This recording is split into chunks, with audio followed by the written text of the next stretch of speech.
down. Until tomorrow, the whole world is my home.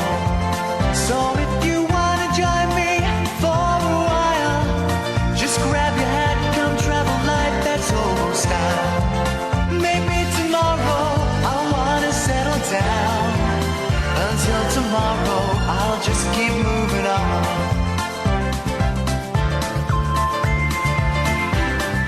Nearly there, guys. We're very nearly there.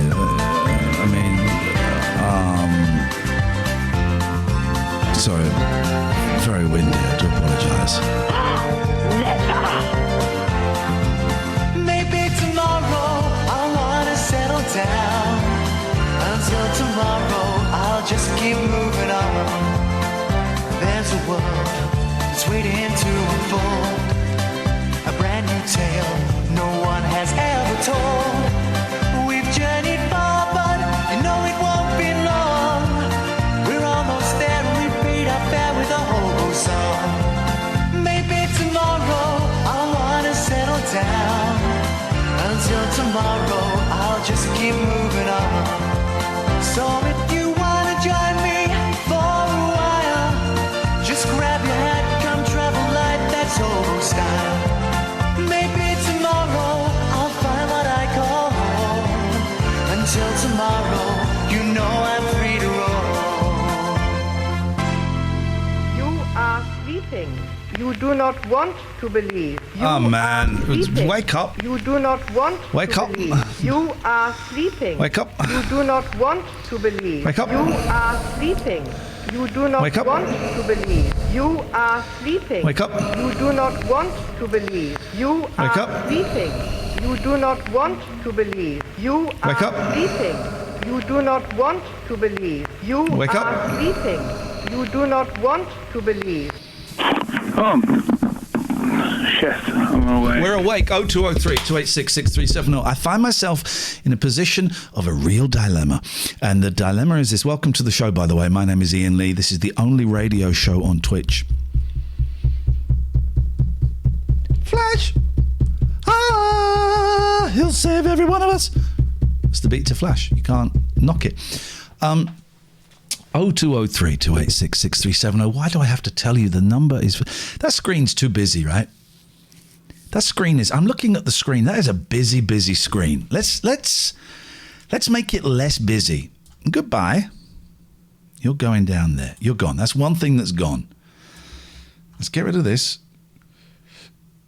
You're gone. It's still, to me, too busy. Oh, that didn't do anything. Bear with me, caller. How about that? How about that? That's fine. Now we've got a screen. If you're listening to the podcast of this, the screen is blank, apart from a little trawl, a little ticker tape line at the bottom with the email, latenightalternative@gmail.com, the telephone number 0203 286 6370, and the Skype details, TLNA. Haven't even put up the link for Patreon or donations. My mods can do that in the chat.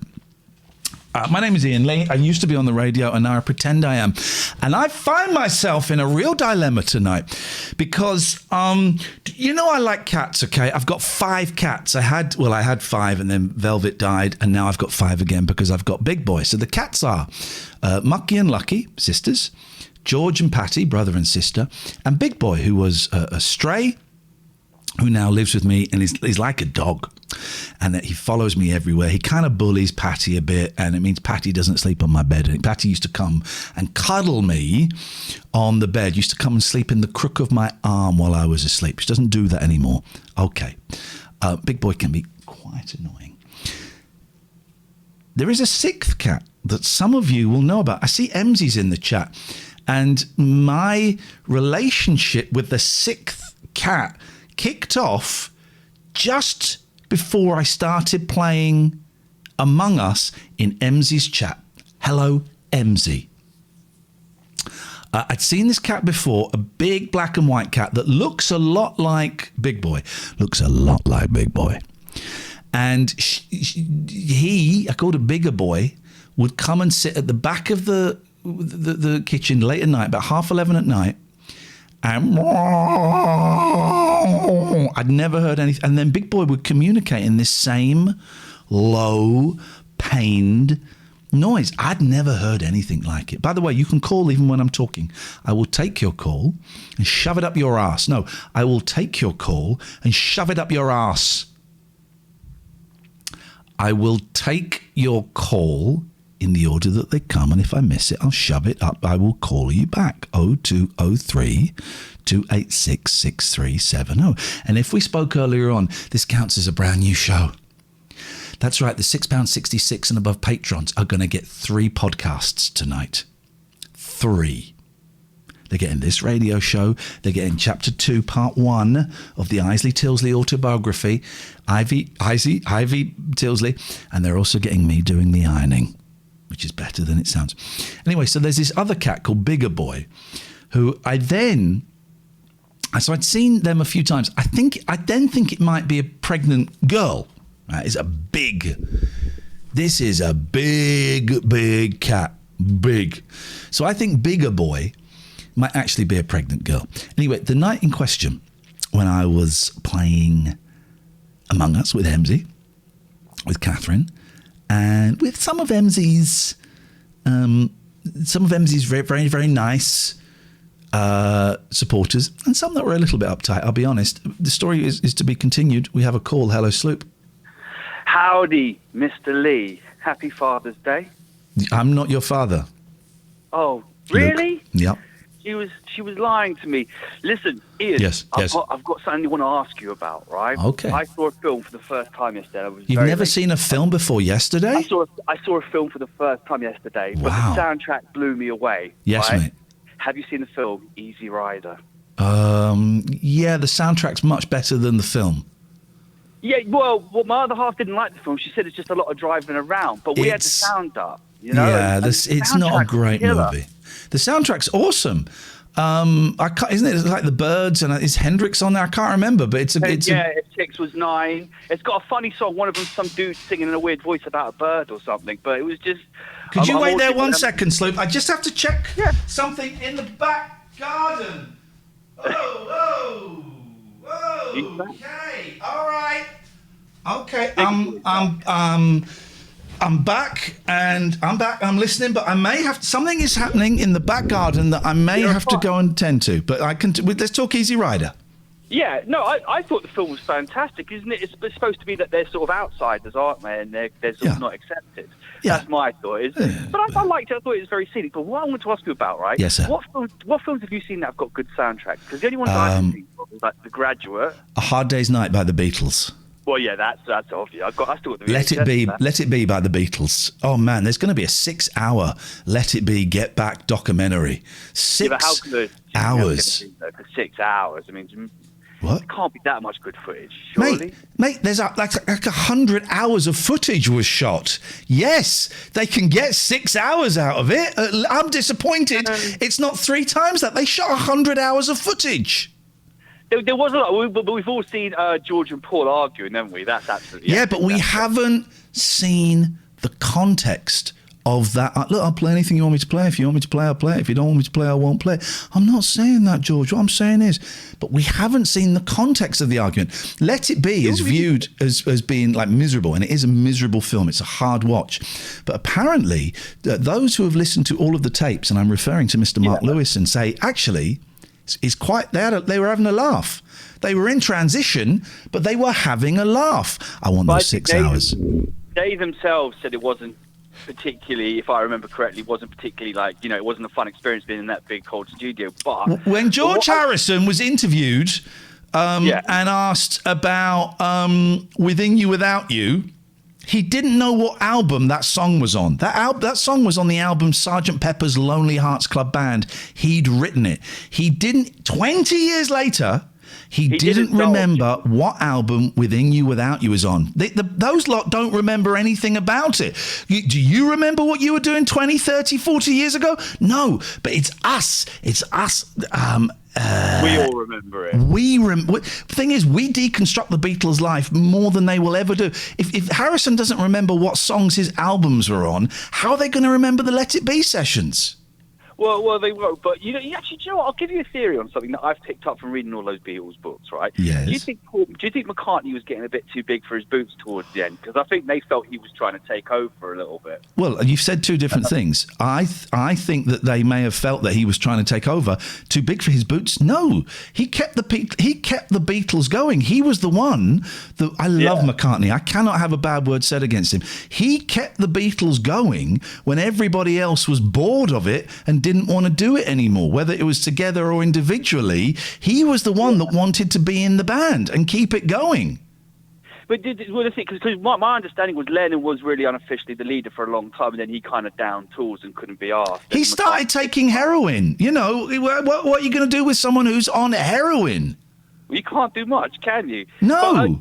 But, he started the band in whenever the Quarrymen were, 57, 58, whenever that was. Yeah, he started the band. But Paul McCartney was driving the band for ages. The last 2.5 years, he was driving it. Yeah, there's that famous quote. It was either George or Ringo who said that Paul would call them up on their days off. Do you remember that? It was on a documentary. And he said we'd be in the back garden enjoying ourselves, and the phone would go, and they'd be like, "Oh no, it's Paul. He wants us to go back to the studio again." Yeah, go back to work. You know, because he wanted to be in a band more. He loved.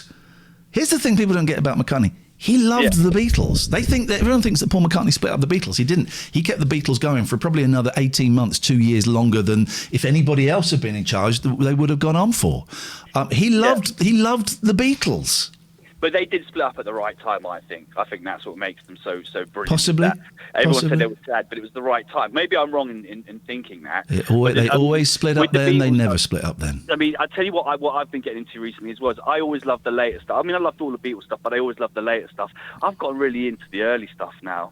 You know, all those kind of like really quick songs. And I don't know, maybe I ignored all that stuff. I mean, I've got loads of books on them and stuff like that, you know. But, I've really gotten into the old stuff. I'll watch the Let It Be thing. Have you got any recommendations for any good films with good soundtracks, all good things that I can go down a route of? Because I'm sure you must have a few of that. Good films with good...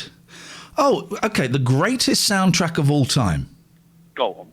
You're going to say Dirty Dancing. I'll get lost. Convoy. Convoy? Convoy. Sam Peckinpah, Chris Christopherson, Ali McGraw. It's a masterpiece. Help me unwrap the present. Is it a druggy film? I mean, I don't mean that in a bad way.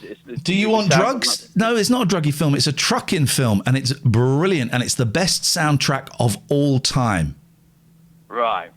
You asked for me. You asked, and you didn't agree. You didn't like the answer you got. I'm also trying to make sure that you and me are all right after our pandemic fallout. I admit I was wrong. Okay, and you have got humbleness here, Ian. Okay. Hello. And then there's just an uncomfortable silence. Mr. Lee, are you still there, sir? Mr. Lee. Yeah, I went out the back garden. I've gone now. So here's the dilemma I find myself in. So the night that we played Among Us with Emsy, I went out to see Bigger Boy. Thank you for the call, by the way. I went out to see Bigger Boy, who was in the back garden, and I managed to stroke him or her. And it was magic. And then she turned and walked away, and I stroked her again from behind. Hang on a second. Oh, we missed that phone call. Val, I'm going to call you back. I'm calling you straight back because I'm looking at the back door as I talk. Multitasking. 078. Whoa. Let's try Val. Let's try Val again. There we go. Voicemail service for... Okay, she's gone. Val, you can call in if you want. I went to stroke her from behind. That was a big mistake because she turned...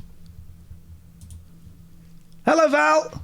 Hiya. Happy Father's Day. Thank you very much, Val. And I am your father, so that's perfectly acceptable for you to say that.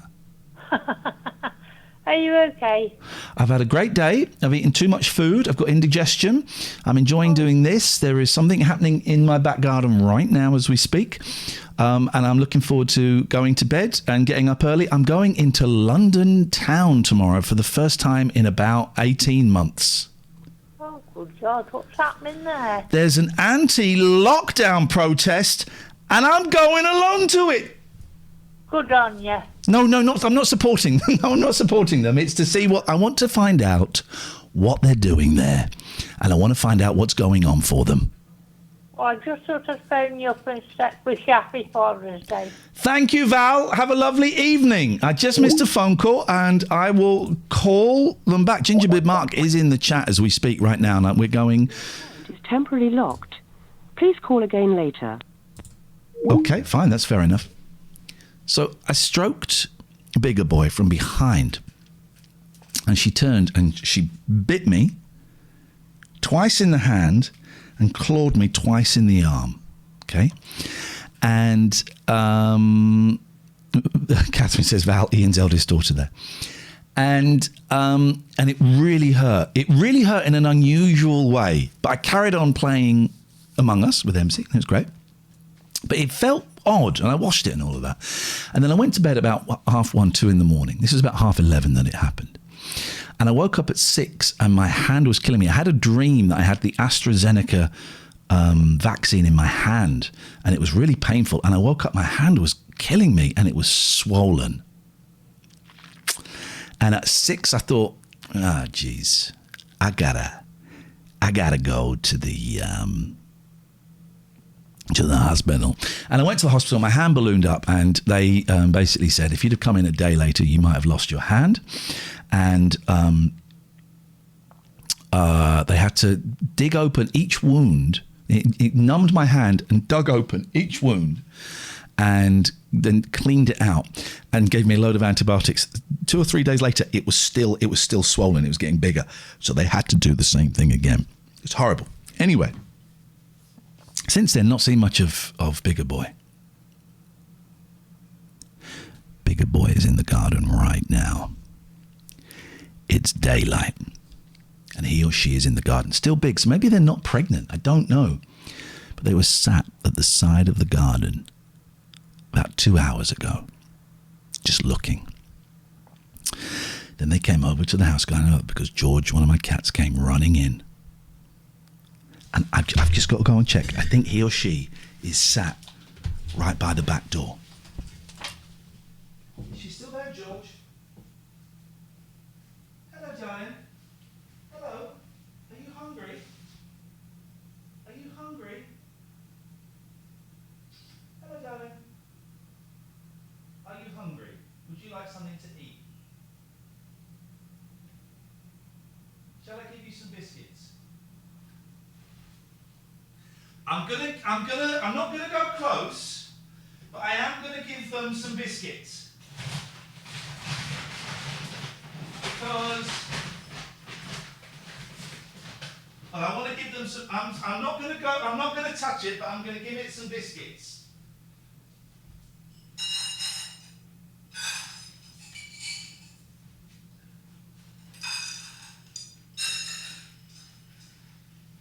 Hello, darling.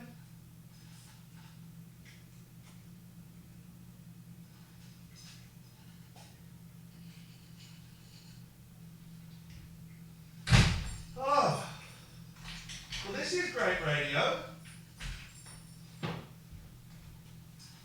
I'm coming back. I didn't touch it. Oh, my God.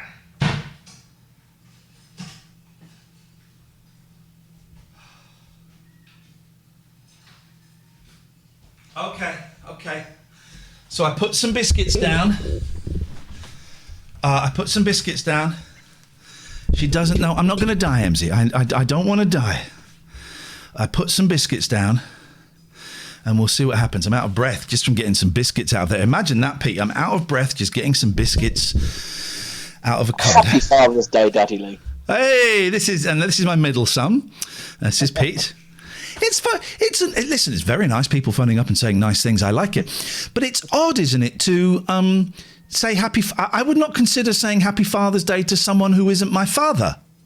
I've not said Happy Father's Day to my actual dad, so you know. Oh, may I ask why? I don't know.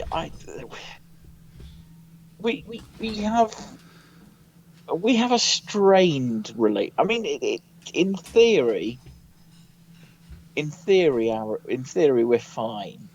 All right. in practice, we have a very strained relationship, and I think a lot of that's on my part, but also he doesn't really. I don't know if he just doesn't know how to talk to me, or just doesn't make an effort. It's yeah. I mean, we spoke we met up a couple of weeks ago and had dinner, and that's kind of it, really. I mean, I you know, yeah. I mean, there was unpleasantness. I don't know. I could go on for a very long time, to be honest. Yeah. I mean, I think it just boils down to he wasn't a terribly present part, and there's alcohol issues as well, which I think he's not never properly addressed. But mainly, I was around when sort of my parents broke up, and the way he handled things could have been better, to put it mildly. And there's just, I don't know, in some ways there's too much sort of under the bridge to have a proper. But I don't know if we ever did. I think he's always been a lot closer to my sister, and especially now she's got the grandkids and things. So, which obviously I don't have. Thanks for sharing that, Pete. I'm aware you've spoken about being at your mum's, and I've never heard you. I don't think I've ever heard you mention your dad, and it's tough. As you know, I didn't speak to my dad for years and years, and I'm so glad I made peace before he got ill. With the illness that killed him, I'm glad that was not hastened by him getting ill. It was a genuine attempt by both of us to find some kind of common ground when there hadn't been any for a long time. But it is, we didn't speak for a long time, and a lot of it was down to me. But a lot of it came from when I was an angry, upset 15-year-old boy, and I do think the onus should have been on him throughout my entire life. The onus should have been more on him to make amends and to try and build that bridge. I mean, I was an arsehole to him, but he left my mum and did it terribly. He was having affairs. We found out there was, I don't know, 6, 7, 8 kids. I don't know how many kids. I still don't know to this day how many kids there are. And that's crazy. But I did punish him quite a lot. I think the onus is on the dad to do the healing. It's a to initiate it anyway. As I say, in theory, we've kind of put things to one side now and sort of have a relationship, but it's still, it never quite feels like a proper. Well, it doesn't at all. I mean, and it is one of the few concrete things that, I mean, I've been through several different courses of counselling, and it's one of the only things really that has actually come of it that I did kind of reach out to my dad and say, look, I'm really uncomfortable with how you've behaved, and, you're still my dad. Let's have some kind of discussion, which helped get a lot of things out in the open. So I mean, there's no beef really anymore. It's just there's not really much of a. I mean, I think he'd like more of a relationship than he has. I'm not great at that stuff at the best of times, but I never quite feel like I've got it in me, and that's the main reason I've not, I keep thinking, oh, maybe I'll text him in a bit, maybe I'll sort of, and it would only be a text because I don't want to get into a conversation with him, Yeah. Because it's always a bit awkward, and I think that's it. It's there's the sort of stereotypical father-son awkwardness on top of all that stuff, I'm chuckling because Jim Bowen has just done a raid, and while you're telling us this incredibly personal stuff, of course, the Would I song starts playing. So you're talking, it's going, would I? So it's a lovely juxtaposition of two worlds that should never really collide. Thank you, Jim. I would like to apologise to Jim publicly, though. 'Cause Okay. I mean, I've messaged him probably, but I in the moment, I thought it would be quite funny to mention that he'd gone on stream earlier while you were on, and afterwards, I kind of felt, I don't think I wouldn't have liked that. Oh, I didn't know. I didn't know.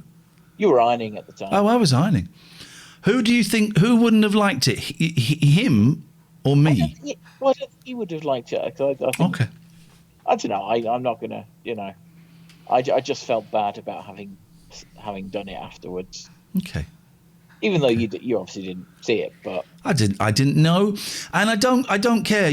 We've had this conversation. I think you and I have had it, but I know I've certainly had it with people that it's slightly different. Well, it's not slightly different if we're going off Twitch because we'll still be doing it. But I have no problem with any of my peers, and I include you and Jim and Vix and MZ doing a show at the same time that we're doing one. And sometimes I have to second guess myself if I feel like doing a spontaneous show, and I go, "Oh, Pete's on." I kind of feel uncomfortable, but I kind of have to push that to one side because I think we should be allowed to go on any time we want. It's slightly different for me. I have a slightly, not bigger these days, but a slightly bigger draw, and it can have more of an impact with kind of my gravity. But I think we should be able, there's all these different radio stations and TV stations, and we should be able to go on whenever we want to go on, and it's all cool. I will say that you're probably the only streamer left sort of in my bubble that I will sort of think twice if you're on, because I know it will impact. Yeah. Selfishly, I know it will impact my views. Most of the other people I used to worry about, I'm like, well, I now know that, we can both go separately, and it doesn't really impact us. Pete, can you stay there? I just need to look out the back door. You can talk for a second, but I just heard some of you may have heard some cat crying. I just want to check it's not. I'll be back in a second.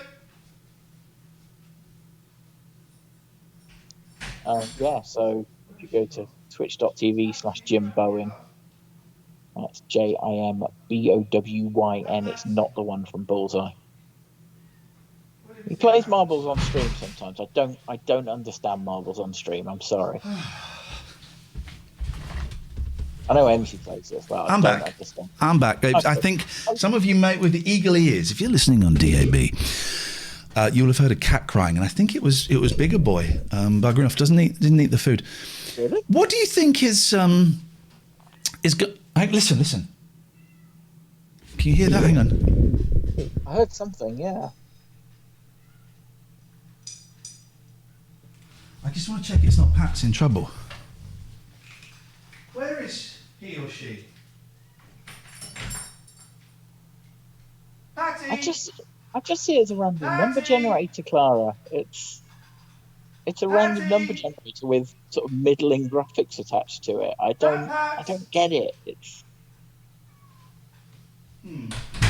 a lot of people enjoy it. I just don't get it myself. There's a couple of cats missing, and I don't know where, and I can hear a cat crying out there. That's not good. What is going on with Twitch? There's several things.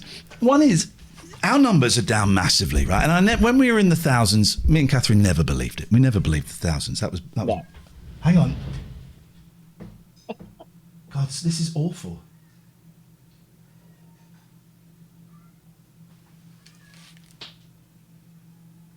Hang on, Patty's stuck upstairs. Pete, entertain the troops.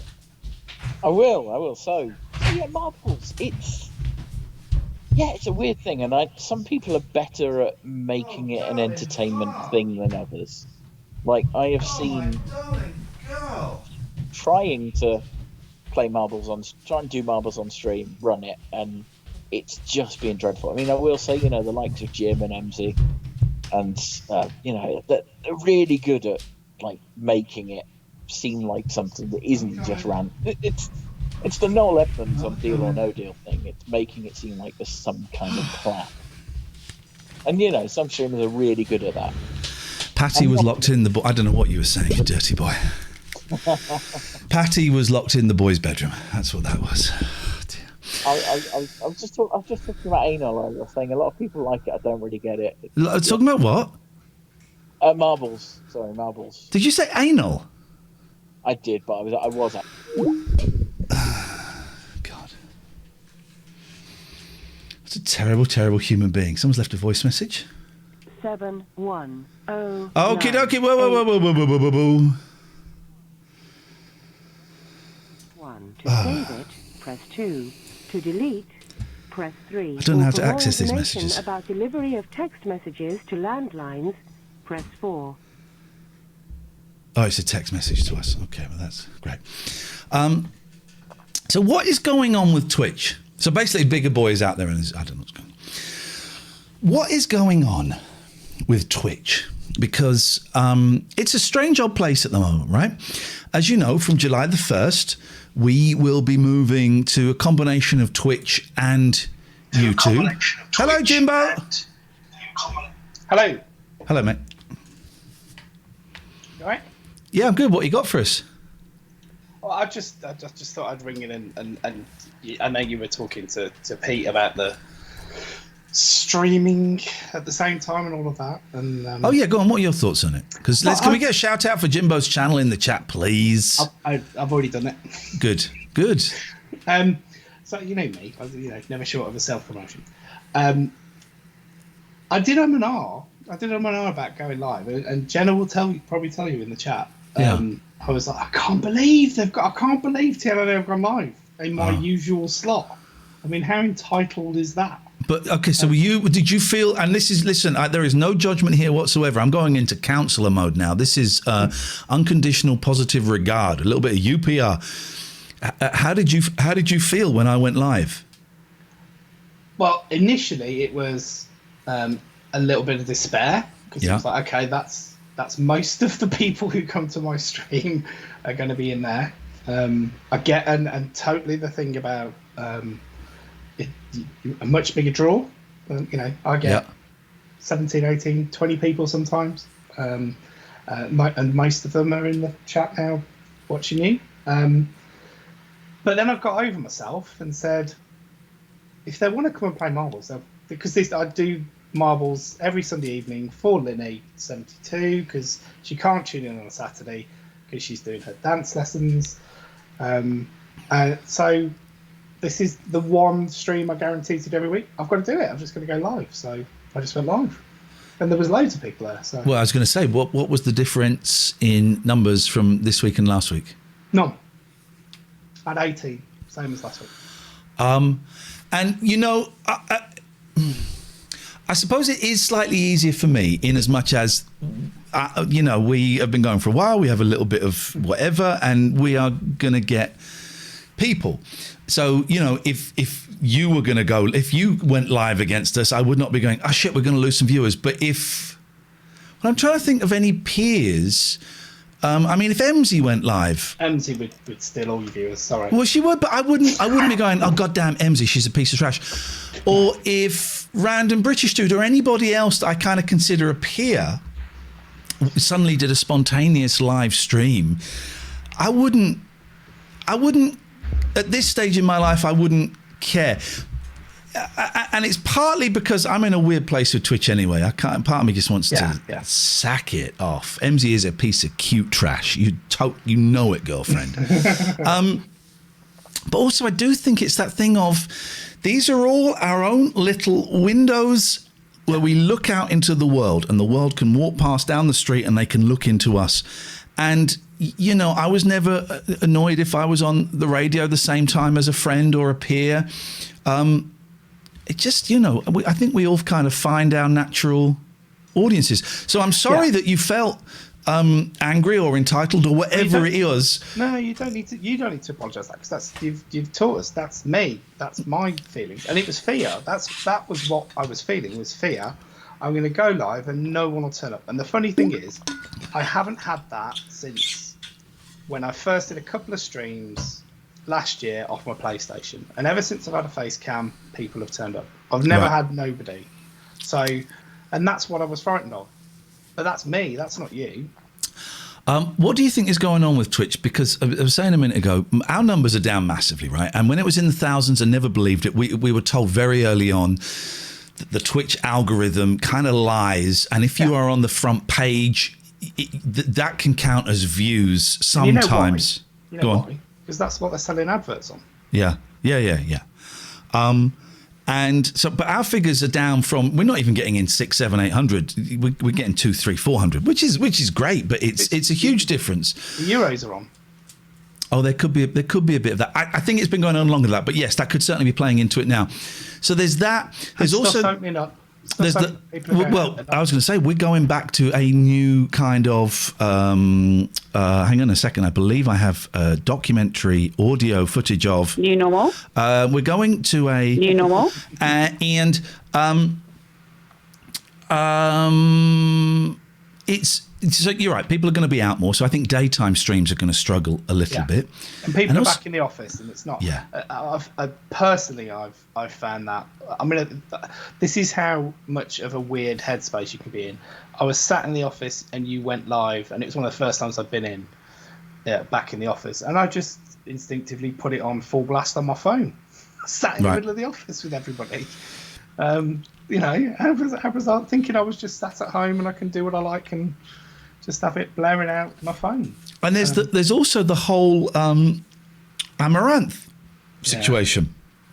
And I think Twitch is having an existential crisis in that it doesn't know what it is anymore. When it was a gaming platform, they knew what it was. It was a gaming platform with some little fringy stuff going on. But now that they've expanded to cover so much stuff. And they've seen off their biggest challenges. Yeah. Mixer's gone. Facebook gaming. That's all gone. YouTube is hit and miss, really. You're and of fortunate course, taking a the sex. Wherever there's an audience, sex is going to come. Sex. There's a phrase, but sex is going to come. And I've never been that lucky. Despite. I'm picking out Amaranth just because she's one of the, I think, two that have been suspended, banned, whatever it is. Foxy or something? Foxy. And despite, I don't think she's a particularly pleasant person because I've seen her horrible racist rant and all of that. But despite her protestations, that is sex. That is sex. That with skin tight trousers with your ass in the air, licking a. Not sexy when I do it. And so it feel like you were licking my ear, though. I can lick your left ear and your right ear. And I think that, I didn't hear the right ear. No, I'm not. If you're doing it again, I'm not getting the right ear. Okay, well then you got a dodgy cable. Twitch is having an existential. Let me wipe that off. It's having an existential crisis. It doesn't know what it is. It doesn't know what it is, and it doesn't know how to respond to this situation. So you were caught up in some of the change of the management within Twitch anyway. Yes. And in amongst that as well, that change was forced by a load of sexual harassment stuff. But there's a bigger change at the Amazon group generally because Matey Boy's off to Mars and he's retired. Yeah. Well, Jeff. So you've got that, corporate will be demanding other things. They're desperate for revenues not to fall at all now that Jeff's gone because that looks like it's a cult of personality with just, Jeff was the company and Amazon's not going to survive anymore and that'll scare the stock market. And then you've got the whole Twitch have cleaned a bit of house as little as they could get away with. Oh God, that statement they sent out last time about the pools and bikinis. They said we have thought long and hard about this, and we think that, and it so didn't address the situation at all. And creating a new category was never going to work. We went to talk shows and podcasts for a week, and we just disappeared completely off the radar. So we came back to whatever it is, just chatting. I can't remember. And so creating a new thing was never going to satisfy those streamers. But also there's that porn side, but the quite often the chat in Twitch is so toxic. There's so much swearing and misogyny and homophobia that is completely normalized. Yeah, and it's funny. So I've been telling quite a few people recently. I've almost got an armory of swords now. I'm modding a lot of channels. And that's not a humble brag or anything, but it gives context to this. But what people will accept, so you will accept the least in your chat of anything. Okay. All right, and I think it's right, and I think it makes, I hate the term, but a safe space for people to be in. Yeah. I was in, and I hadn't even got the sword at this point, but I'm joining Vix's, and somebody was making a joke at Vix's expense that I would have. It was like sexualizing the host that were in TLNA would have been boom, gone. And there was just a little bit of almost acceptance of it. And then, funnily enough, with Emsy last night, there was another one. Somebody was backseat gaming what she was trying to do. Right. And got in an argument with me. And I'm one of Emsy's mods. And that all got a bit awkward. And it was like, again, I would have got rid of them 5 messages before. And one of the other mods messaged me, actually, to check I was all right about it. And it's funny that your chat, because the mods are so good, and they are, your chat is the least toxic in a weird way, because you just don't accept it. But I understand why people would. First of all, me and Catherine are quite old, so I think our kind of standard, we're old people with young kids, so we've got those two extremes. I can understand how. Also, people, and we were getting paid by Twitch. We were getting a fixed amount every month from Twitch, so we weren't so beholden to the subs and the bits. It was a very strange but interesting deal, and I can see why other people who are, they every sub, every 10 bits counts. Trying to build something. Why you would take someone saying your tits look nice or you're a twat, whatever it may be. Nobody said that to me yet. Your tits do look nice, Jim. No, but I can understand why some people, one would take more stuff on Twitch than perhaps you would in real life, because you don't want to lose that audience. And I think that's I think Twitch in some ways is as toxic is the wrong word, it's too strong, but it has some of the negative effects that Twitter has of needing likes, numbers. You're chasing numbers. And I think whenever you're chasing numbers, you lose a little bit of yourself. What I don't think it's quite as adversarial as Twitter is. No. But I would say it's exactly like YouTube comments. Okay, and downvotes. It is exactly, or being on Reddit. It's that level of toxicity. And, people don't like being told stop being a dick, do they? And I don't want to take it. And it's been a real eye-opener for me. I got terrible indigestion. I had a big roast, and then I finished off my boys' roasts, and then I had a cheese board. I'm in a terrible state. Cheese board on top of that. Oh, mate. And I wouldn't normally have a dessert, because I'm losing a bit of weight. I just thought, it's Father's Day. Get a cheese board, man. Yeah, you've earned it. Get a goddamn cheese board. And I'm so glad I did. What was I going to say? I can't remember it, so it can't be important. And that's a new thing for me. Something slips out of my mind. Oh, well, it's gone. Well, funny enough, I shared. Have you seen the Star Wars meme where it's Anakin and Padme, and Anakin says something, and Padme says, "But you're gonna fix it, right?" And Anakin just looks at her and says, and she says, "But you're gonna fix it, right?" So I saw one earlier, which is streamer, and said, "loses track," and the chat says, "But you're gonna finish that point, right?" You're going to finish that, is that right? And Anakin just looks at her. But you're going to finish that, Anakin. And that's me. I just retweeted it saying, it's me. I just remember. I'm of an age where I don't want to take that shit from anybody anymore. And I'm also a little bit tired. I think my patience with certain people, my patience has got a little bit shorter. If 3, 4, 5 years ago, if people. And it was easier. What am I trying to say? It was easier when people phoned in because you could tell if people were drunk or not. Yeah. And if they were drunk 3, 4, 5 years ago, I would, as you will know if you listened, I would kind of sit down and talk to them and say, well, maybe you should go. Now, I don't have that kind of patience. Now it's, don't speak to me like that. Come back when you're sober. I'm not even going to, here's a phone number for AA. Come back when you're sober. I'm not doing it. I don't have to take this. you think some of it's patience and some of it's your training as a counsellor? I think some of it is because you are taught to. You talk about unconditional positive regard, but you're also taught to protect yourself. Yeah. And if someone is being abusive or is being incredibly obnoxious, you don't actually have to take it. You know, you weigh it up, and sometimes it's doing more harm to them by taking it. You could be in some cases encouraging that behaviour by sitting there and going, okay, right, well, so you think I'm a C and you want to F my mother, okay, but you know, so those are quite extreme examples, but yeah. I don't want people to swear at me. That's all it is. I don't want my kids to see me getting sworn at. That's it. I've said to my boys, you know, when we go on Patreon, I don't mind if you want to come on the stream and help me out a bit and if you want to like interview me or play some games or something, you can come on the stream once we go behind the paywall. So there's a reason to sub up, guys. There you go. You get to see my kids. They are magic. Credit to you. Bless you, man. All right, nice to talk to you, Jim. Thank you, mate. Cheers, Ian. Take care. Bye-bye. 0203 286 6370. I've got a pen and paper, and there were so many things rushing through my head then that I should have written down. We talked earlier on, we did an ironing stream. When Jim was on, there was an ironing stream. Because I just thought, I've got to do some ironing. First of all, I've got to catch up some hours. We are way behind on our hours here.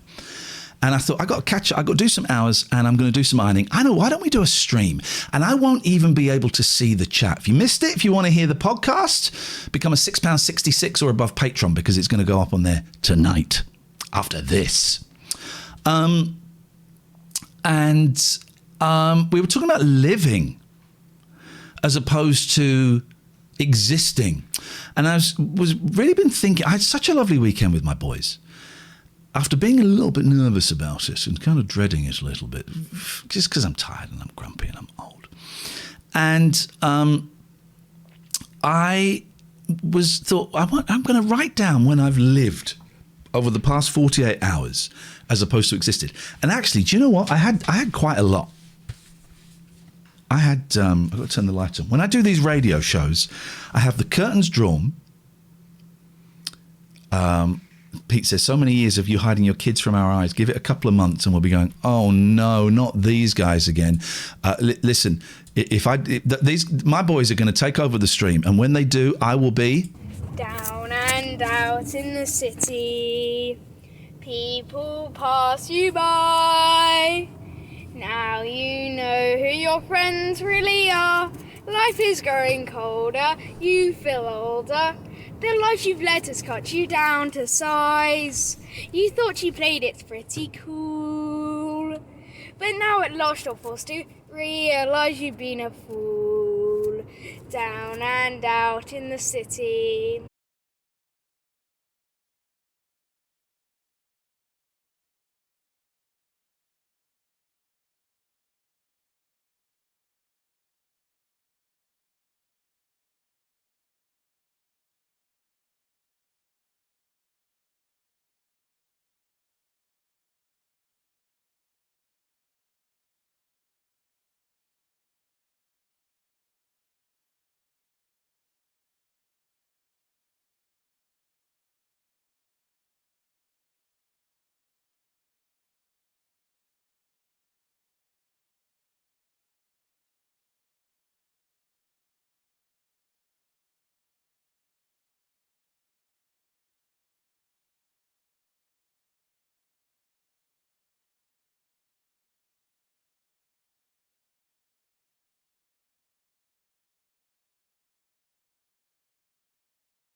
where I was alive. Some of them didn't last very long.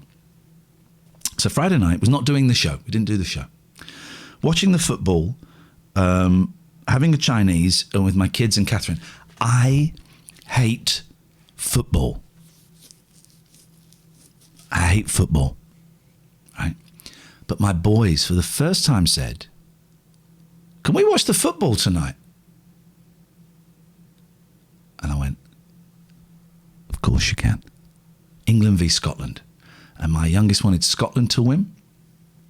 And we watched, we got into the game 10 minutes late because we were watching a film called Luca, which is a really cool little cartoon. Jeez. Cartoon. By the way, at 10 o'clock, we're going to start listening to Alan Bezic. If you want to assemble in the Discord, at 10 o'clock, we're going to have the Alan Bezic Round Table, I'm calling it. I've just decided now. It's a great name. Alan Bezic Round Table, where we'll just sit and listen to Alan Bezic and we'll chat about it. So we watched that, and we watched the football, and we had some Chinese food, and it was me and my boys, and Catherine came round because her kids were away that night. And I said, "Oh, don't be on your own. Come round and hang out, and I'll get some Chinese, and we won't work, and it'll be a night off." And it was magic. It was living. That didn't last the whole match. Maybe didn't even last the whole meal. But there was joy watching my boys get really excited about something I don't really understand, seeing them grow into young men with their own interests, and having my best mate there, some good food, birthday presents that I mentioned earlier on. I was living. I had a nice stroke with Mucky. That sounds rude. She's one of my cats. She's my favourite cat out of all 5 cats. And I just had a nice stroke, and she reminds me so much of Velvet, my poor dear girl that passed away last year. And she's so... you don't really see her very often and see very much of her. She lives her own life. She's her own creature. She's deformed. She has... is it concave? Or she's got... Basically, her chest goes in instead of out, right? And when I was told when I was going to get her, and then she went and got tested at the hospital or the vets, and I got a call from the people saying, "I've got some bad news. Velvet's Mucky's chest goes in, so there's no problems now. Concave, there's no problems now, but there might be problems. So if you don't want to take her, we'll understand." I said, "Well, hang on, that's even more reason to take her. Who's going to love her as much as I can?" So Mucky's my favourite, but when you get a stroke with her, she lets you know she's enjoying it. Her head goes down and it pushes into you. She likes pushing her head sort of under your arm. It's magic. I was living. I was in the kitchen, cleaning the kitchen because it was a mess, and I cleaned out my cupboards. I cleaned out a cupboard, right? And as I was doing it, my eldest, Alex, was in this room on this computer playing Fortnite with his friends. And suddenly he burst into hysterics, like 15, 20 seconds of that loud belly laugh where it hurts. And I just stood on the other side of the door and I listened to the laughter. I don't know what it was. Well, I do know what it was because I asked him afterwards and he told me, and I didn't get it, which makes it even more magic. 20 seconds of hearing my eldest boy in hysterics. I was living. Watching Poltergeist with the boys. I think I told you that earlier on. My 9-year-old wanted to watch a scary film, and I had to weigh it up. What would be scary but not too scary? I ain't going to show him a Saw. I ain't going to show him a Texas Chainsaw Massacre like he wants to see. So what can I show him that's scary but not that will be okay, that I would consider a 4 out of 10 in the fear factor? And I went for Poltergeist, and it was such a joy watching it. I've watched it kind of 1.5 times because we watched the first 45 minutes, and then my youngest said, "Can we stop it for a bit? I'm a bit scared." And then we kind of did the rest of the day, and then he fell asleep, and my eldest watched the rest of it with me. Then they were both so scared they got in my bed. And then this morning, my youngest said I was really peed off that we'd watched it without him. So I watched it again with him, and it was a joy. I kept going, "Are you all right?" And when its scary bit was coming up, I just put my hand on his knee, just to let him know I was there. And at the end, I said, "Right, we're going to break the spell. Let's open the curtains. Let's turn the lights on. We're going to break the spell." And we talked about poltergeists. And I think I believe in poltergeists. But watching that was living. Playing top trumps over the roast dinner. Someone bought me and Catherine some cat top trumps. And we went to a wonderful pub today for a roast dinner for Father's Day. The best roast potatoes ever. And we played top trumps. And then I had a cheese board and I shared it with my boys. That is living. Let me count. Listening to my eldest in hysterics, watching Poltergeist, playing top trumps, stroking Mucky, watching the football. Free. Okay, there was Chinese food with the football, but it would have been just as great without it. We were playing top trumps over the roast, but even if we weren't having a roast, it would have been magic. Cheese board's the only thing that cost. It cost £7. Some cheese board, baby. Free! That was living, all right. That wasn't existing. That wasn't just getting through the day. That wasn't just pushing on. That wasn't doing something for the man. That wasn't another, oh my God, do I have to do this all over again? Didn't I do it right the first time? Those were actual moments of living. That's a pretty high number for me. You know me, I'm miserable as sin. Bipolar. May have to come off my bipolar meds because they may be lowering my white blood cells. Got to go for going for the jab on Tuesday, going to get my bloods tested again on Wednesday. Then I've got to decide whether, or my psychiatrist decides whether I stay on these meds or we change them. Oh man, it's so boring. That's existing. Having a cheese board and sharing it with my kids, who then didn't want that much of it because they didn't like the cheese. That was living, man. I want to do more of that. But I don't really know how to. I don't really know how to incorporate living into my life. There's a sentence. How do I incorporate living into my life? If you have any suggestions, 0203 286 6370. That's the phone number. You can Skype in as well from anywhere in the world. You don't have to turn your camera on. In fact, I'd rather you didn't during these kind of shows. If you want to Skype in, it's TLNA from anywhere in the world. And it doesn't have to be what I'm talking about. It can be about anything you want it to be. If you just want to phone up and have a chat, if you just haven't spoken to anyone for a day, if you're going absolutely nuts, if you got something, I was going to say if you had a joke to tell. No. I don't like jokes. Jokes make me very uncomfortable. I think jokes, coming up to someone saying, hey, I got a funny joke for you.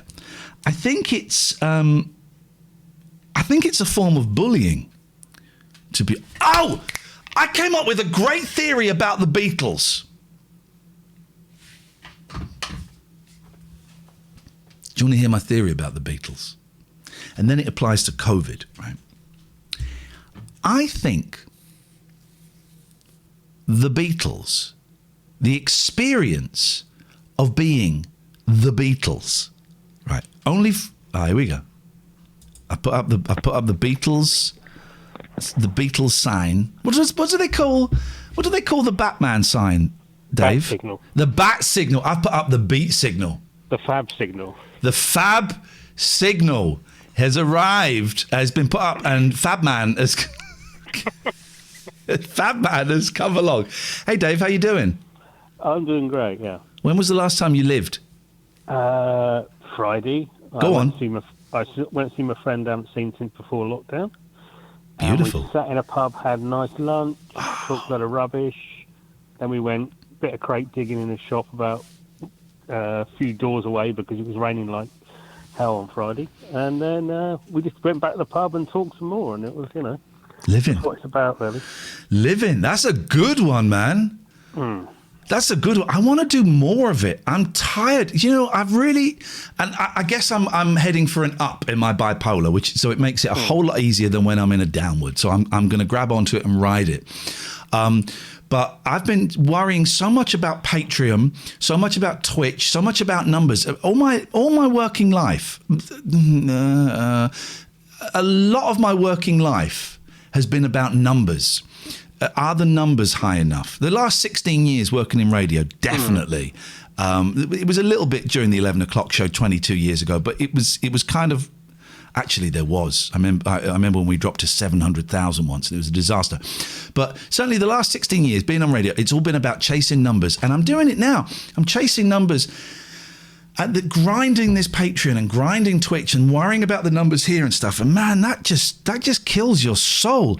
I want to live more. I want to live and experience. I think you've got to take more opportunities to do stuff when people offer it rather than go, I can't be asked. Here's the thing. I've been meaning to talk about this. I'm so excited about this Get Back documentary, right? And so now we know it's going to be a 6-hour documentary. Well, part of me thinks, okay, well, that may have adverts and there'll be recaps, so we could be down to as little as 5.5 hours. So I'm thinking it's not enough. I want more. But I started watching something, and I keep forgetting I've got the last half of it to watch. Have you seen the Bo Burnham special on Netflix? No, not yet. I keep meaning to watch it. It's incredible, right? So those don't know, Bo Burnham's a comedian and an actor. He's 29 years old, geez. And he filmed a comedy special during lockdown, basically in a room, right? And I'm watching it, and I'm thinking it's incredible. I think it's beautiful. I think it's funny. It's heartfelt. It pushes the envelope quite a bit. It's shocking. It's incredible, right? I'm halfway through it. And I'm thinking two things. I'm thinking, shit, I've wasted. I'm thinking three things. Thinking, shit, I've wasted lockdown. I've wasted lockdown. I should have been making a work of art like this guy. That's one. Then I start thinking, shit, I've wasted my life. I was thinking that, watching this. I've wasted my life. And then the third one was, I don't want to watch this because it's too good.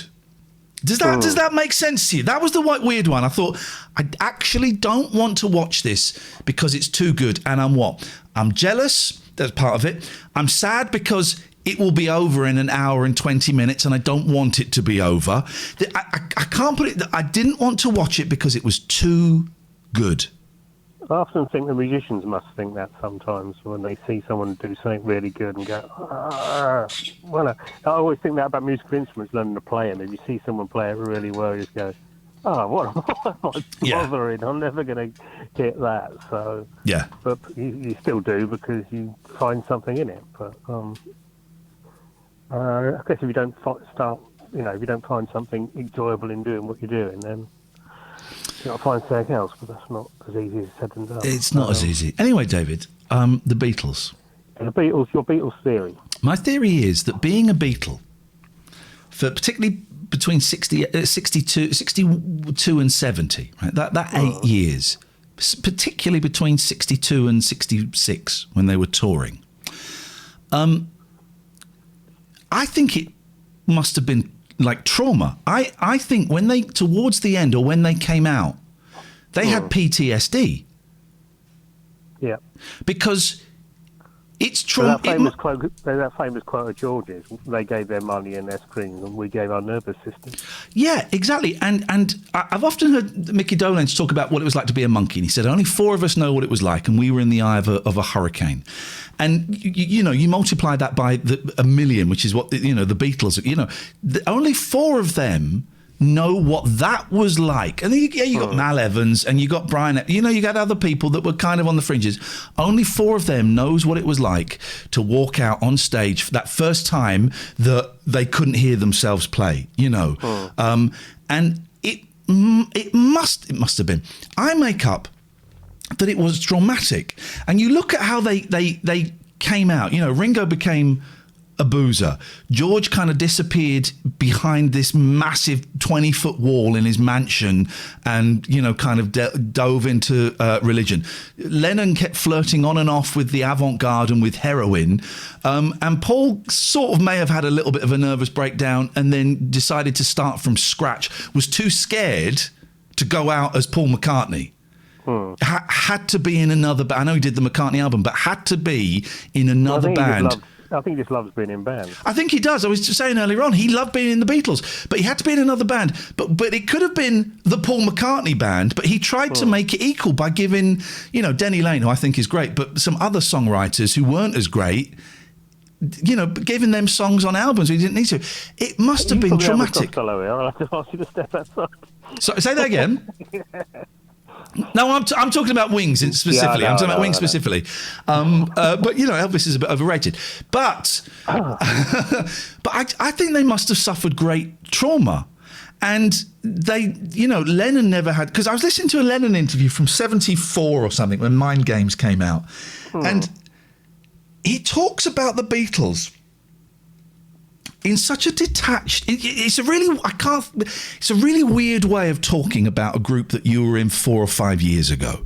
He's got a really strange turn of phrase about it. And he's quite down to earth, but it's a really peculiar phrasing. And I just think... I have nothing more than that. I think I think they all came out with PTSD, and no one's ever kind of brought that up. And speaking about them in sort of in the third person way, detaching yourself from that thing. And the fact that it never ended. About McCartney at the moment, the band he's been with, he tours with live, he's been with years longer than he was with the Beatles. 20 years, 25 years, something like that? Musicians. Yeah. And it never ended as well. I mean, it ended for Lennon in a horrific way, and that would have just been that would have been traumatic for the three of them. Shit, we're targets now. 25% of us have been assassinated. We're targets. But it never ended. You think, you leave a job, and, maybe 2 years later, you might see someone and go, "Oh, Dave, we used to work together." They've had that every day since 1970, since they split up. When are the Beatles going to get back together? What was it like being a Beatle? Do you think? Tell me about what do you remember from great new album? What do you remember from Sgt. Pepper? They've never been able to let those 8 years go. And McCartney said a couple of times that him and Lennon were in the same room. All eyes were on them. What they were going to, Yeah. Particularly in the studio at that time when they made that awful sort of jam session, but. I've never listened to it. The jam session. Those two people walk in a room, everyone's going to be watching, see how they are with each other. Yeah. It's it's an oddity. I mean, it's I say as far as Get Back's concerned, 6 hours not long enough, quite. But I just couldn't see how they were going to fit all of the rooftop gig, then everything else into 90 minutes. I thought they were going to do what they did when I saw that 8 Days a Week film. When I saw it, special screening, they showed Shea Stadium as a B movie. Yeah, I saw. And I thought, I thought they were going to do the same with Get Back. They were going to have the rooftop as like the B movie kind of. I just wonder for once maybe the pandemic sort of helped it a bit in that. Oh yeah. He's had time to think. This ain't going to work in 2 hours or whatever. This has got to be longer. And I know he likes his trilogies, Peter Jackson. But I'm delighted. I mean, I think it's going to split very much Twickenham. Well, the 2 hours of Twickenham's are hard, Yeah. But I don't think, unlike you, I don't think Let It Be is that down a movie. The Nothing Is Real guys were saying tonight. It's because it's so grainy and so the quality is nothing like the trailer we saw recently. I think the footage. It looks bright and beautiful. The actual film, Let It Be, looks really grimy and. Oh, I think it looks awful, and also we've only ever seen like third, fourth, fifth generation VHS copies. Right. So that instantly, and you get that kind of that hum that you get with a bootleg video. I love Let It Be. I've watched it, 4, 5, 6 times. I don't know if I've still got it. I used to have it. I got it somewhere. I have got it. I know exactly where it is. It's in the garage. I do think it's a bleak movie, but I love it. I love it, and I love that period, and the fact that maybe that isn't the truth. Maybe it isn't like that. Brilliant. Let's see it. Because a lot of the stuff is from Twickenham in the Let It Be movie rather than Apple. Yeah. And I just think, they gave him 6 months to edit down 100 hours of footage, and he made the film as he remembered the miserable stuff in Twickenham. I also don't think Michael Lindsay Hogg's that good. No. Was he Orson Welles' illegitimate I don't know. Suddenly it's getting very, very juicy, Dave. Yeah, but no, as I said, I had a really good day. I had a nice 2-hour chat with Stephen from the I think it's Real Lads the other night, just on the phone. We just went through, loads of Beatles stuff and loads of, he's bought the George Harrison 800 quid. Oh my God! Yeah. No, the one that's made out of a tree from George's garden. And it's got a gnome. Yeah, he's gone for that. Yeah, and that was in between. I spoke to him on Thursday night or Wednesday night, and by Friday night he bought it. So ask him if he can. Thursday, Wednesday, he went, no, I think it's a bit too much. And then he did it. Ask him if he can tape it for us. If someone tapes it, I'll have listened to it once. But that's. Oh, he's a massive George head, though, isn't he? So, yeah. Well, good for him. Good for that's living. That's living. To him, that is worth it. You're going to do it, but also there's I don't know if you heard their latest episode and latest bonus episode. They talk about a Paul book, which is about 3,000 quid and stuff like that. And if you added it all up, how much would it come to? But it's expensive being a Beatles fan these days. But at least Disney is $8.99 or something to subscribe for a month. The Beatles are the greatest goddamn rock and roll band in the whole goddamn world. The greatest story ever told, Isn't it? All right, Dave, nice to talk to you, man. You too, man. Take care, brother. Bye-bye. Living. All right, 800 quid for a box set. I nearly bought a Monkeys book for like 300 quid or something. And in the end, I went for the $75 version. Plus, I think it's like $120 postage. Jeez. But that's living all right. Badger Spark. I used to be into buying. I've got a Monkeys album that's worth probably about $500 or $600, and I've got a single that's probably worth about $600-700. But I don't. That stuff isn't living for me anymore. It used to be. Some of it used to be, but also I think for me, some of it was the habit or thinking that's what made me happy. If you think it makes you happy. Does it matter? Yeah, because it wasn't actually making me happy. I would order so many things, and they would. Pete, time yourself up, please. And thinking, well, this will be the one. Flash. This will be the one that makes me happy. And guess what, kids? It never was. It never was the one that made me happy. I enjoy these shows. 0203 286 6370. The phone number's on the screen. That's the only thing on the screen. And the Skype, TLNA, from anywhere in the world. Turn your camera off. I don't want to see you. But I love these shows. This, to me, is what it's all about. And there will be more of these. Come July the 1st, things are going to change. Things are changing around here, guys. Pieces of trash. Big bottle of drugs with no top on. We're strung out on heroin. Let's get the bloody thing going. Thank you, everyone who's saying they're great. Things are going to change from July the 1st. There'll be no B movies. There'll be less ads. Okay? But we will be going behind a paywall. The shows will be shorter on Twitch and on you. We're mixing a mixture of Twitch and YouTube. And the shows will be shorter. You're going to get like 30, 45 minutes of free stuff. Then we're going to go behind a paywall for our £6.66 and above patrons. We don't want to do it. But we have to do it to feed our mortgage and pay our kids. And honestly, we don't want to do it. If there was any other way, Twitch have paid us the last year. And maybe one day we'll write a book about how that worked and what they paid us. And first they offered it to me. And then I said, yeah, but can I bring my friend Catherine along? Because she was still stuck in Talk Radio. And I said, Kath, how much, if you don't mind telling me, how much are you earning at Talk Radio? And she told me, and I said, right, I can offer you this. They're offering us this. How about we split it in half? Would you leave Talk Radio and come and do the show with me? So I could have made a lot more money, but I wouldn't have been living. Do you see? It wouldn't have been as much fun. It wouldn't have been as much of a journey. It would have been so much lonelier without my best mate there. And also my best mate would be stuck in a really crappy, horrible job working for a-holes. Ain't gonna happen, not on my watch. We're the best double act. But so they paid us a thing. They're not paying us from July the 1st. So this is live Grandmaster Clash. Yes, believe it or not. So that's why we are moving to Patreon. Go and have a look. Someone post the Patreon link in the chat. Go and have a look at it. Also, the daily podcast that we put out now, that's going to go behind the paywall. We have to do it. We have to do it. We have to do it. And we hope you'll come along. 600 of you are coming along.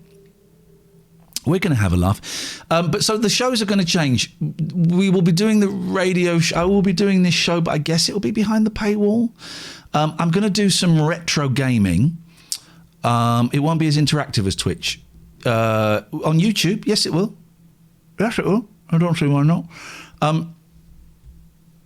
There'll be some gaming which will be on Twitch and will not be behind a paywall. So the retro gaming won't be behind the paywall. That's happening. MZ, we're going to get some GameCube. Going to get some Dreamcast up and running. I tried to get my Dreamcast online. There is a way of doing it because I want to play Choo Choo Rocket online, but it's a pain in the ass. And I couldn't get it to work on my my hub. Maybe we'll try that again.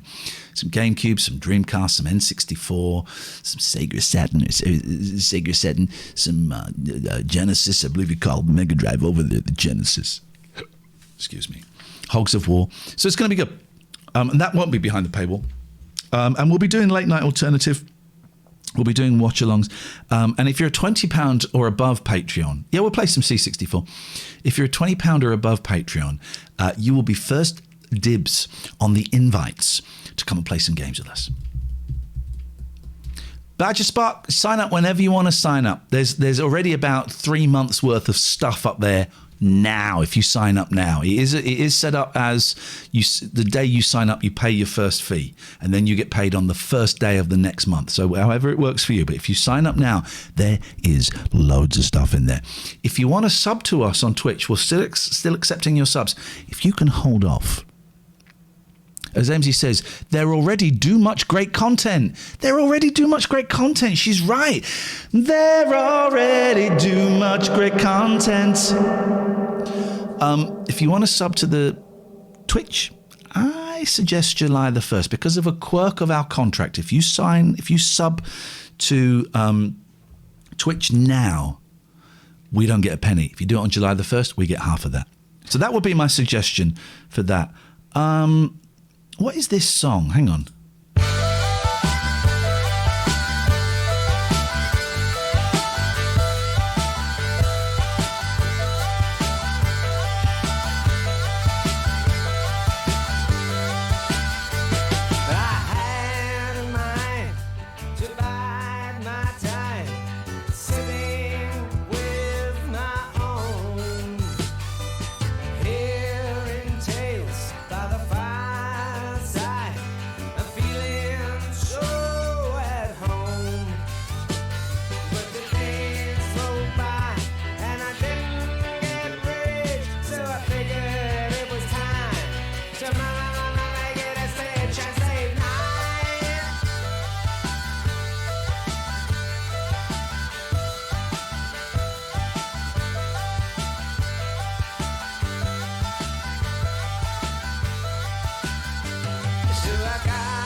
It's a strange. Anthony Moore, Stitching Time. I like the do do do do do do do do do do do do do.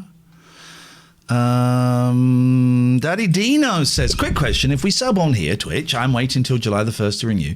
Do we need to also sign up to Patreon to hear the live streams behind the paywall? Yes, you do. It's the only way.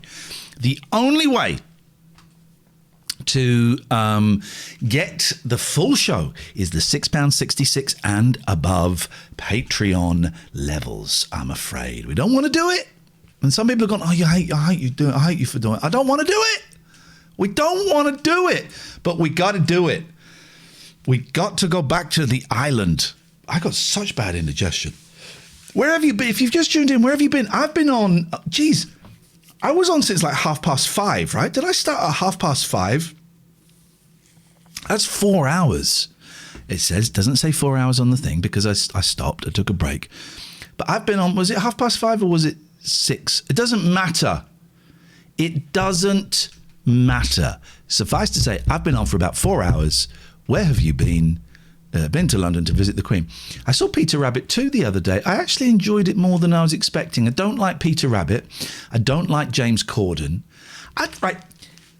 It's easy to slag people off, and I don't like doing it, but. And when you put a but in the sentence, the first bit of the sentence, you might as well not have said. So we'll just go straight in. I don't think James Corden is very good. Discuss. I don't think he's a very good actor. There's something, there's a couple of people who I see, and I don't think they're very good. I don't think Idris Elba's very good. And I know, whoa, I'm getting, okay. You all love Idris, that's fine. But him and Gordon, there's something, I know it's kicked off in the chat. I do apologise. Okay, let's focus on Corden. I'm not doing a Mike Graham, and I don't want to, be contentious for the sake of being contentious. Okay. I think there's an earnestness, an over earnestness. There's an over earnestness. Yeah. There's an over earnestness in his acting that I just don't think is particularly good. And it kind of, and I'm not one of them that hates him because he's James Corden. I don't hate him. I don't think there is someone I hate, but they're going to court soon, so I don't want to get involved in that. So there's one person I hate, but I don't hate Corden, and I'm not one of those, Corden's load of shit. And yes, I probably am slightly jealous of him. My plan was to go to America and get his and get a big TV show, and that never happened. It genuinely was my plan, was go to America, get him movies and a TV show, but it just never happened. Ian, but that's not why I dislike him. I just don't think I kind of, every time he acted in Peter Rabbit 2, I just kind of thought, here we go. It ran. What's it? It rung me up the wrong way. It rubbed me up the wrong way. Rubbed me up the wrong way. We got there. Who are these people? I don't know. I wish they'd. Sod off. Yeah, but they won't. 0203 286 6370 is the telephone number if you want to give us a call. And you can call me about anything. If you're struggling, if you're happy and you know it, clap your hands. If you're down, if you want to talk about the Beatles, I had another thing. Here we go. Well, Marcus, literally not what I did, mate. Oh, here we go. Let's all hate on Corden. For what exactly? Marcus, it's literally not what I did. So you can take that back, and I accept your apology. Oh, here we go. Let's all hate on Corden. For what exactly? I thought I was handling it very, very tactfully, and if you remember, I said I didn't hate him. What was I going to say? So I talked about the Beatles and how being a Beatle was probably traumatic in the truest sense of the word. I've had PTSD, and you mention it. You've got to be careful saying it on... I think being in the jungle was traumatic and caused PTSD. I do. Genuinely think being on I'm a Celebrity caused PTSD. But if you say that online... boy, oh boy, oh boy, oh boy, oh boy, oh boy, oh boy. I think there are gradations of PTSD. And also I think PTSD can come from a small thing. I think you can get it from being shouted at as, you're 7 years old and you get shouted at in the street. I think under certain circumstances, that can cause PTSD. But if you go, I'm tempted to post it on Twitter just to see the reaction. I believe going on I'm a Celebrity, get me out of here, caused me PTSD. The amount of angry people, generally people who have a flag, the flag of St. George as their avatar, get very, very angry. How can you? My dad, I was served in the army. I served in the Gulf War, right? And I saw it, and then they say some horrible things. That's PTSD. That's PTSD. That is PTSD. And yeah, that is PTSD. But it doesn't negate the other experience. PTSD is not the exclusive preserve of soldiers. I'm not comparing with what happened to me in the jungle with going on a tour of Iraq. Wouldn't for a second. Marcus, I'm waiting for that apology. Because I'm assuming it's coming, because you accused me of something I hadn't done. I'm not comparing with the bullying and all of that. PT Strawberries D, that's stretching it a bit, Peter. I'm not comparing with the bullying that I had in the jungle and all of that stuff, with seeing your mates blown up or whatever. Not comparing with it, but it was traumatic for me, and that's it, and that's enough. It's traumatic for me. Your traumatic experience to others, they might go, what? Marcus, you like James Corden, it's fine, and some people don't, and it's fine. I did not say I hated him. Au contraire, Marcus. Au contraire. Marcus says, what exactly to Beastie Boy?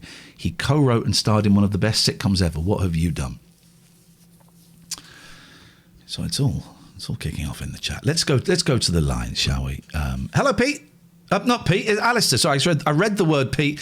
I'm one of those people, Alistair, if I'm looking at a word, I'll say it, even if I mean to say something else. So let's try again. Good evening, Alistair. Hello, can you hear me? I can hear you very, very well, yes. All right, okay.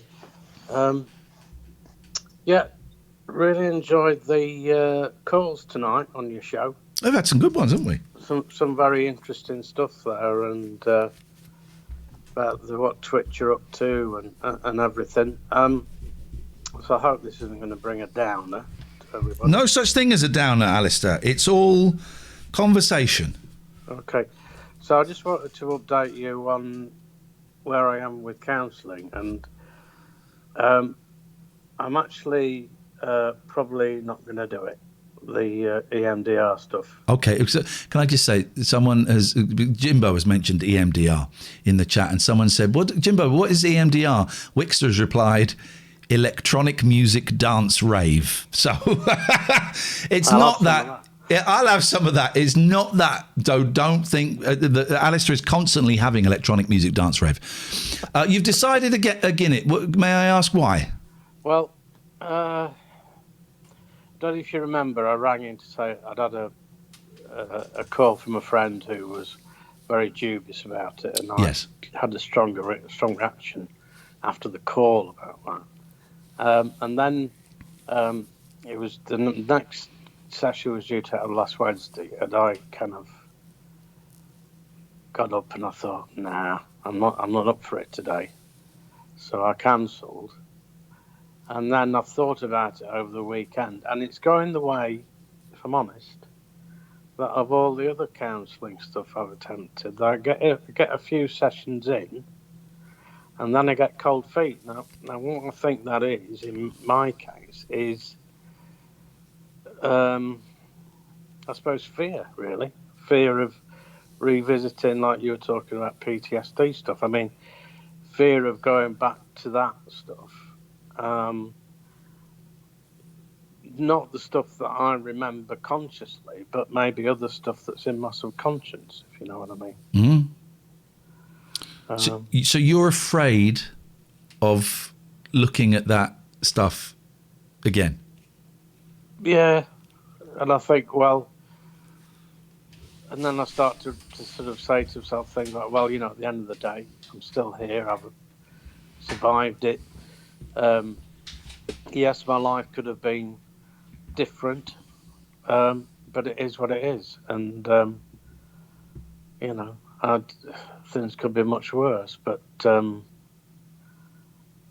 don't know. I mean, I've always had this sort of, in CBT terms, this mission statement in life, which is a little bit sad in some ways. Never get involved with anybody, because the only time that you got involved in the past, you got burnt. So that went through my life with relationships, and sometimes with friendships, and sometimes with getting involved in stuff that you know, activities or jobs. But hey, you know, that's I guess who I am, and never get I've done good involved stuff as well. So never get involved. yeah.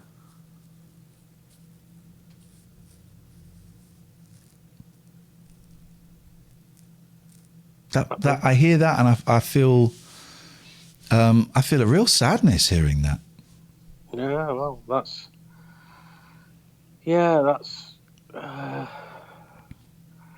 how it's been in a way. And I suppose it's kind of a self-imposed loneliness, you know, because of that mindset, and that was, you know, I would say that was created due to circumstances, but you know, I didn't have the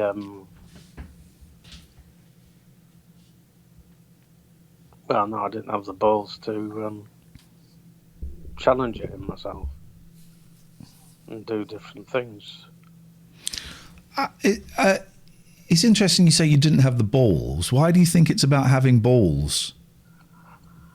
Well, I mean, for example, when I was being bullied at school, I look back and think I should have just cracked this guy one in the face, and he might have stopped.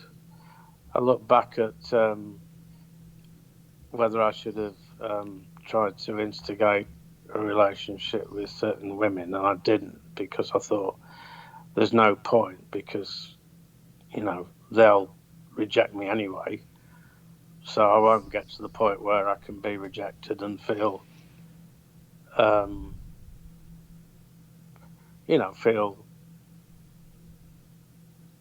again, I suppose. You know, you're not alone in that, certainly in that last one. Oh, yeah. There's so many women and possibly some men, but primarily women, that I was madly attracted to, and couldn't say anything to them, couldn't even speak to them, you know, couldn't even go up and say hello to them, let alone ask them out. And I had regrets about it for a long time. Don't have any regrets about it now. I'm in a place where I'm very comfortable and very happy, and everything is going in the direction that it should be going in terms of that kind of stuff. But yeah, I think that's a really common thing, Alistair, to look back at. But my friend Mackenzie once joked years ago that when you die, and before they let you into heaven, they put on a VHS video of all the girls that would have kissed you if you'd have asked them. And, you know, and I think that's a big thing for a lot of people, that regret of, I should have. God, why didn't I ask such and such out when I was 20? Well, oh God. I think that's really common. Yeah, it's and I would say even a couple of occasions where it was obvious it was kind of the girl asking me, really, in so many words. Yeah. I kind of rejected them. Yeah, because no, I can't. And then, so I think it went from that fear of rejection into like a full blown policy of the never get involved stuff, which is to stand behind the wall. But could that change? Well, I mean, I suppose I don't know now. And this is why I mentioned about the counselling, because if the counselling is gonna threaten that position of never get involved, maybe my brain is kind of putting up the shutters and saying, "Nah, you don't want to go to this counselling." Yeah, we're getting there. If the counselling could threaten that position of don't get involved, wow, there's the sentence. If the counselling could threaten that position of don't get involved. Threaten, that's a strong word. Yeah. You're scared the counselling could, in inverted commas, work. I know. That would be dreadful, wouldn't it? Wouldn't it? Wouldn't it? Wouldn't it be dreadful to be released from that cell and have the freedom to be yourself? Yeah. This is it, man. This is it. I get confused so many times, but I go through these things in my mind and then I persuade myself that life's okay, really. It could be a lot worse. Which I know is like rationalisation, but yeah, it could be a lot worse, but it could be could be a lot better. Well, it could be a lot better. It could be more complicated. It could be worse by having the freedom. You know, the freedom doesn't guarantee happiness, but I think being authentic makes it easier to. I am so much happier since I worked out that I'm bisexual, and then since I told people, right? And it was horrible it was horrible realization. It was in therapy about 3 years ago when I did some really intense therapy with a guy called Chip Summers, because I'd worked with him before over drugs and stuff. He did a lot of work with Russell Brand, if anyone wants to look him up. And then I had a really horrible I had a really horrible car crash, which I still hesitate to talk about now. I've never spoken about it. And so I went in to see him about this car crash because I couldn't function. I couldn't do anything. And in those sessions, he kind of, I remember, he may not have done, but I remember it as him going, well, what if you are bisexual? What would the problem be? And it dawned on me that, I've acted out with men and women, and that I probably am. And coming out and being able to say that stuff. Now, I'm not saying that's your issue. It was very freeing, right? And it took away a lot of the pain and a lot of the shame and a lot of the guilt, right? I still feel a lot of shame around my sexual behaviour with men, but I'm working on it. I'm not saying that's your issue at all. But what I am saying is you have got your own issues, not necessarily around your sexuality. So please don't think I'm focusing on that. No. But you've got your own issues that you could possibly be authentic about and go, actually, this is what is going on for me, and I don't need to live like this anymore. I can change it. We can change how we deal with our truths. We can hide them and suppress them, or we can come out and say, this is me. And if you don't like this, goodbye, unlucky. What am I trying to say? I'm not carrying around anywhere near as much shit as I was 3 or 4 years ago. Still got a lot of work to do, man alive, but I'm getting there. And you can get there if you choose to, or not. I understand that, and I guess it's, I don't know how sometimes, because I am my own worst enemy. And so, yeah, I mean, like you say, I mean, a lot of other people out there are probably going through this as well, to some extent. But also, I'm saying that for identification, not to demean or diminish what you're going through, because I was thinking about lockdown and I hated it. This last 18 months has been horrible. It's been so much worse for other people. People have died and lost their jobs and all of that, and that's true. But it's also irrelevant to what I'm feeling. Yeah. My experience is my experience. Yeah. Your experience is your experience. Doesn't matter if there's the guy next door has had his legs blown off by a bomb. It's irrelevant to what you're going through. 'Tis true, sir. You're a good man, Alistair, and one day I think you're gonna understand that. Well, I think that I'm making progress on that slowly. I do actually. I've given the online meetings a bit of a break, and I need to go back to those at some. Are you still? How's your step work going? I suppose it took a break, did it? I've got to do my sexual misadventure on my step 4. That's all I'm prevaricating around. So I'm going to do that hopefully this week. And then I need to book in with my sponsor to do my step 5 and read it to him.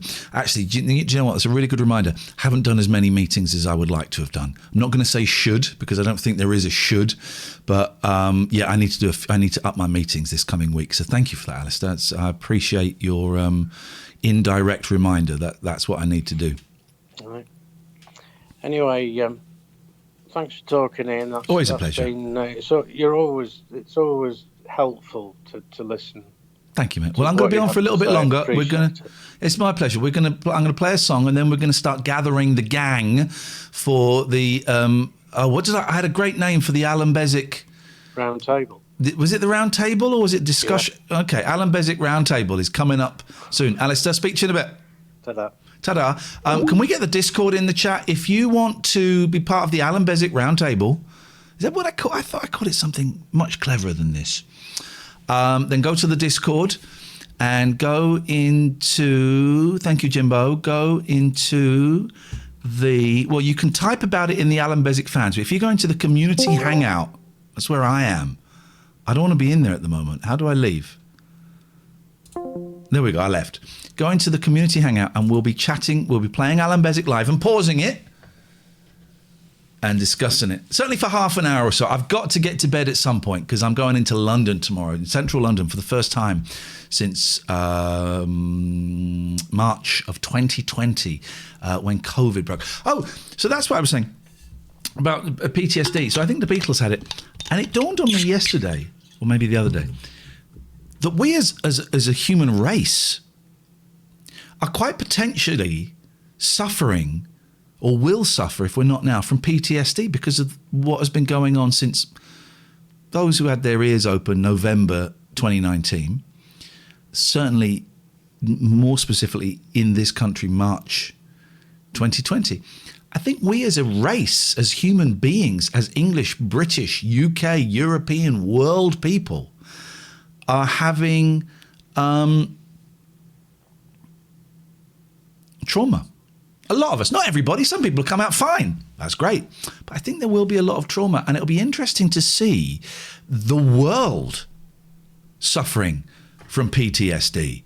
Not just one person.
I did explain earlier on why I was going to do it, and we were originally doing it for shits and giggles, but it's since evolved into.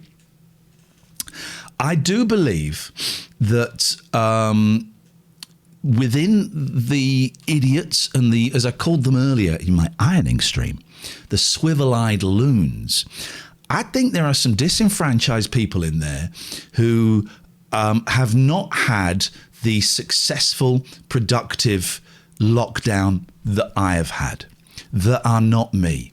I think there are going to be some arseholes there. Oh my God, there's going to be some arseholes there. I also think there's going to be some lost, lonely people there. You know, you've got the swivel-eyed loons like your Piers Corbyn's, who is just a nasty, nasty piece of work. And if I can make him look like a dick, well, that would be great. But I do think you're also going to have, I'm assuming, and I could be wrong, some really scared, angry, lonely people. And I'd like to find out why they've gone that way and not another way. I'm literally in my bubble, disenfranchised. That's the word. Thank you. I'm literally in my bubble. And the last 18 months for me, I know what it's been like for me. I know what it's been like. I know what bits of it have been like for some of you. But I wonder what it's like for people who have lost jobs, who have only just managed to hang on to where they're living, who have whatever reason. So it started off, I wanted to go and do some 11 o'clock show style Vox Pops because I was jealous of Nico Omilana. And it's evolved to, actually, I want to find out what's going on. I want to find out what's going on. And we might do some funny stuff. You know, we might have a laugh. We might do some silly stuff. But I will probably bottle it.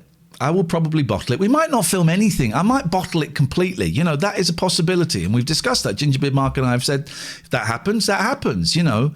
But we're going to see. So that's why that is. That's a great song, The Association and Windy. Oh, my God. It is just, mwah. What a song. Everyone knows it's windy. Right. Let us... Oh, no, I know you're wondering, Dave, and I'm more than happy to answer it. We could be making an absolutely terrible mistake. And I'm prepared to accept that. Let's go into the Discord lounge. It's the Discord lounge of Bezic, and I believe Dave and Pete are there already. Hello. Hello, gentlemen. What did I call this Alan Bezic listen along earlier? I had a really good name. It was a round table. It was a round table. That's a crap name. You liked it at the time. I know, but I'm an idiot. I'm going to an anti-lockdown rally tomorrow, and the potentially upsetting my friends. You know, it's I don't know nothing. Me. All right. We'll only do a bit of this because I've got to. I think I might have to iron a shirt, despite me ironing all of those shirts. I think I forgot to iron a shirt tomorrow. I'm going to wear a suit. Now, Alan was on last night. I fell asleep like 45 minutes into it, but I believe that Pete, you had issues with it. Yeah, I really struggled with what I heard of last night's show. Go on. It was just loads of like anti-vaxxers and just. I think there might have been at least one racist in there. It was just stuff that, and you know, Bezic is often not very good at challenging people. Right. Like he picks his battles, I think. And last night it felt like he was letting a lot of stuff slide, which certainly you wouldn't have done, for instance. Got done. I don't think it was an Ofcom. It might have been. It was certainly a BBC upheld, which is slightly less meaningful than an Ofcom. But he got done in that slot for, I think, letting a paedophile talk too long about being a paedophile. Was it Trevor?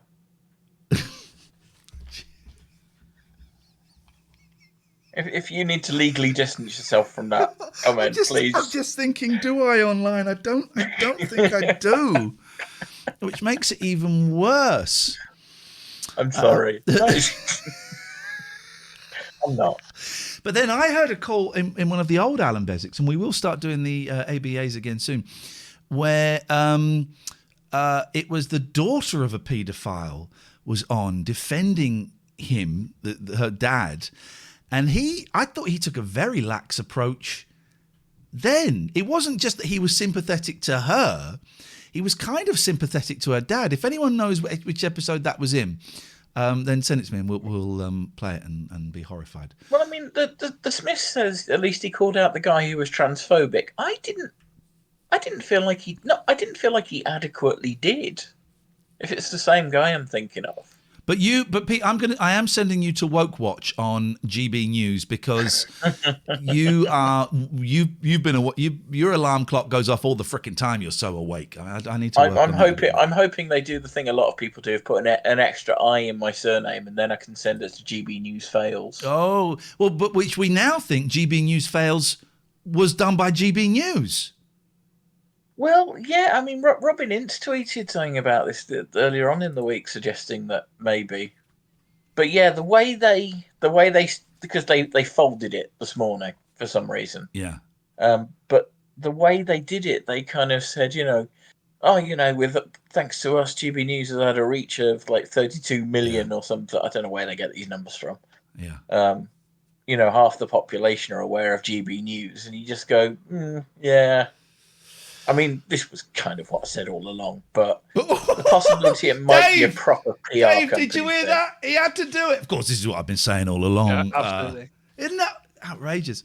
I fell asleep about 45 minutes into Bezic, but me and my eldest were pissing ourselves at the first caller who couldn't make his mind up about Boris Johnson, then wanted to get Theresa May back in. We said that we should have a vote and get Theresa May back in, I think was his argument. And I found that very entertaining. Let's go live to the BBC. And she's probably... Oh, hang on. Much-loved park have been left heartbroken after thieves stole Oh, you can't hear that, roses. can you? You can't hear that. That reminds me. So I have to do it on the laptop. Okay, so we'll do this for a bit. BBC Sounds. Let's go on this one. Go here and here. So yeah, this might be a little shorter one tonight, but I actually quite like the idea of doing this through a whole show one night. If you guys are up for it. Guys? Yeah, I'd be up for that. Hello, guys. Times in an effort to make a difference to the hospital which saved her husband's life. Oh, okay. Mel Foster's. Oh, okay. Good luck, Mel Foster, with whatever it is you're doing with the hospital that saved your husband's life. That's why BBC local radio should be closed down. Dave, did you hear last night's show? I wonder what your thoughts. By the way, I can't believe we're doing this as though it's like a proper. But PMQs is coming on. Well, I'm joined PMQs. I'm joined by Pete and Dave. Dave, did you hear last night's show? No, I'm afraid I'm the equivalent of just the guy off the street who doesn't know what's going on. Okay, well, here we go. So you're like the fifth chair on questions. You can hear this, right? When the whistle goes, you're disappointed, but I think want it to be through. Turn that down. It's sports are on at the moment. What do you, Pete? I hope this doesn't put you in a comfortable in an uncomfortable position. I wonder what your thoughts were when we go into an anti-lockdown rally. I think it's brave. I think I'm hoping. I think. If you manage to get the right people and are able to do it in the right way, then it'll be a really interesting and good piece of video to have. And if you don't, I don't. Well, I don't. It's not. I don't think it's going to be easy to engage with them properly. That in itself would tell us something, though. That in itself, if they don't want to engage, if they go, oh, it's a twat in a suit, you're the mainstream media or whatever, that in itself would be revealing. I think for me, less is going to be more. I need to do very, very little. Yeah. For fear of getting my head kicked in, that is a concern. And for fear of provoking them. Here comes the Smiths. I think I have to do less than I would perhaps expect to have to do, and see what comes out. It could be a disaster. I don't think there's going to be any violence. I honestly don't think that's going to be the case. I would not go to a place where I thought there was No, I don't think you'll get physically abused. I think you might get some verbal abuse. But... I love it. That actually makes me horny. Right, let's. I've paused. So let's have a little listen. Hello, the Smiths. Hello. How are you? Hello. We're good. Here we go. We're Hey, going in. Phil. We're going into Alan Bezic, BBC Manchester. This is live, but I've just paused it. His opening monologue, which I normally skip. I skip. I don't care about his monologues. I think they're awful. I don't listen to the song. I just skip to the thing. But here we go. Let's go in. There's Nicola Sturgeon. Sorry. How do? That was me doing his what? awful song. Why were you doing that? That was terrible. That's a bit terrifying. What was that? I thought we were being hacked. Visionary Super's joined us in at the round table. Hello, Visionary Soup. Hi. Welcome. Thank you.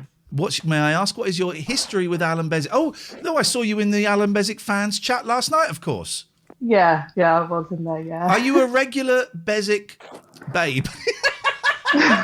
Oh, I made myself laugh, and I dared myself to say it, and I did. Only recently, since you've mentioned it, I started to listen just on and off. I would dip into it and out of it.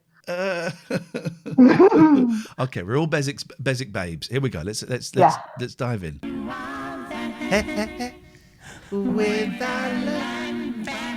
First of all, where is that intro from? It's awful.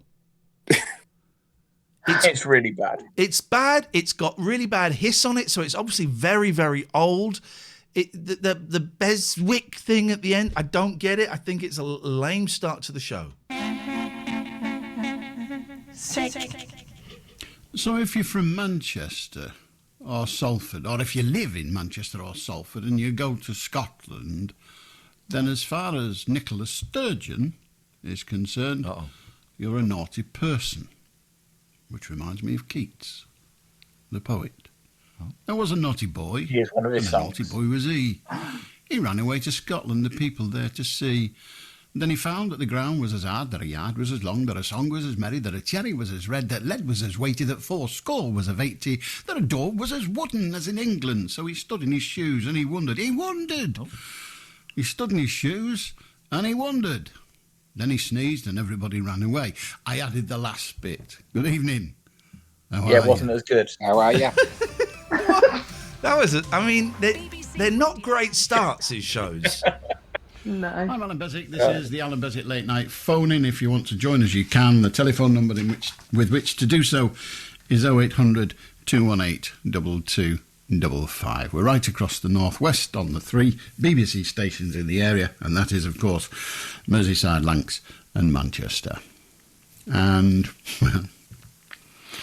well, I keep thinking, I've been thinking about this for 3 or 4 days now. Every time I think of it, it makes me feel, yeah, that's funny. It's the funniest thing I've seen all week. And it was a 2.5 years old girl. Oh, so hang on. So that Nicola Sturgeon thing, that's that done now? Looks like it. That's it. That was just he does, if you listen to him stuff in the 80s, he's a socialist, and I think he may even say it. If he doesn't say it, he really hints at it. And as we get older, we become kind of more right wing, and that's fine. And he seems to move that way. But I still get he's quite left. But every now and then he will have pops at who I consider the wrong targets, like Nicola Sturgeon thing. He's a strange person to fathom out, isn't he? He, from what I understand, is he doesn't have much time for Boris at all. Right. And he kind of doesn't believe the Labour Party at the moment talks to the North. And a few weeks ago, he invited people to come on and talk about how they could restore power in the North. And I think he's a big fan of Andy Burnham and what he's doing up there. Right. Okay, let's find out about this 2-year-old girl. I'm slightly nervous, but...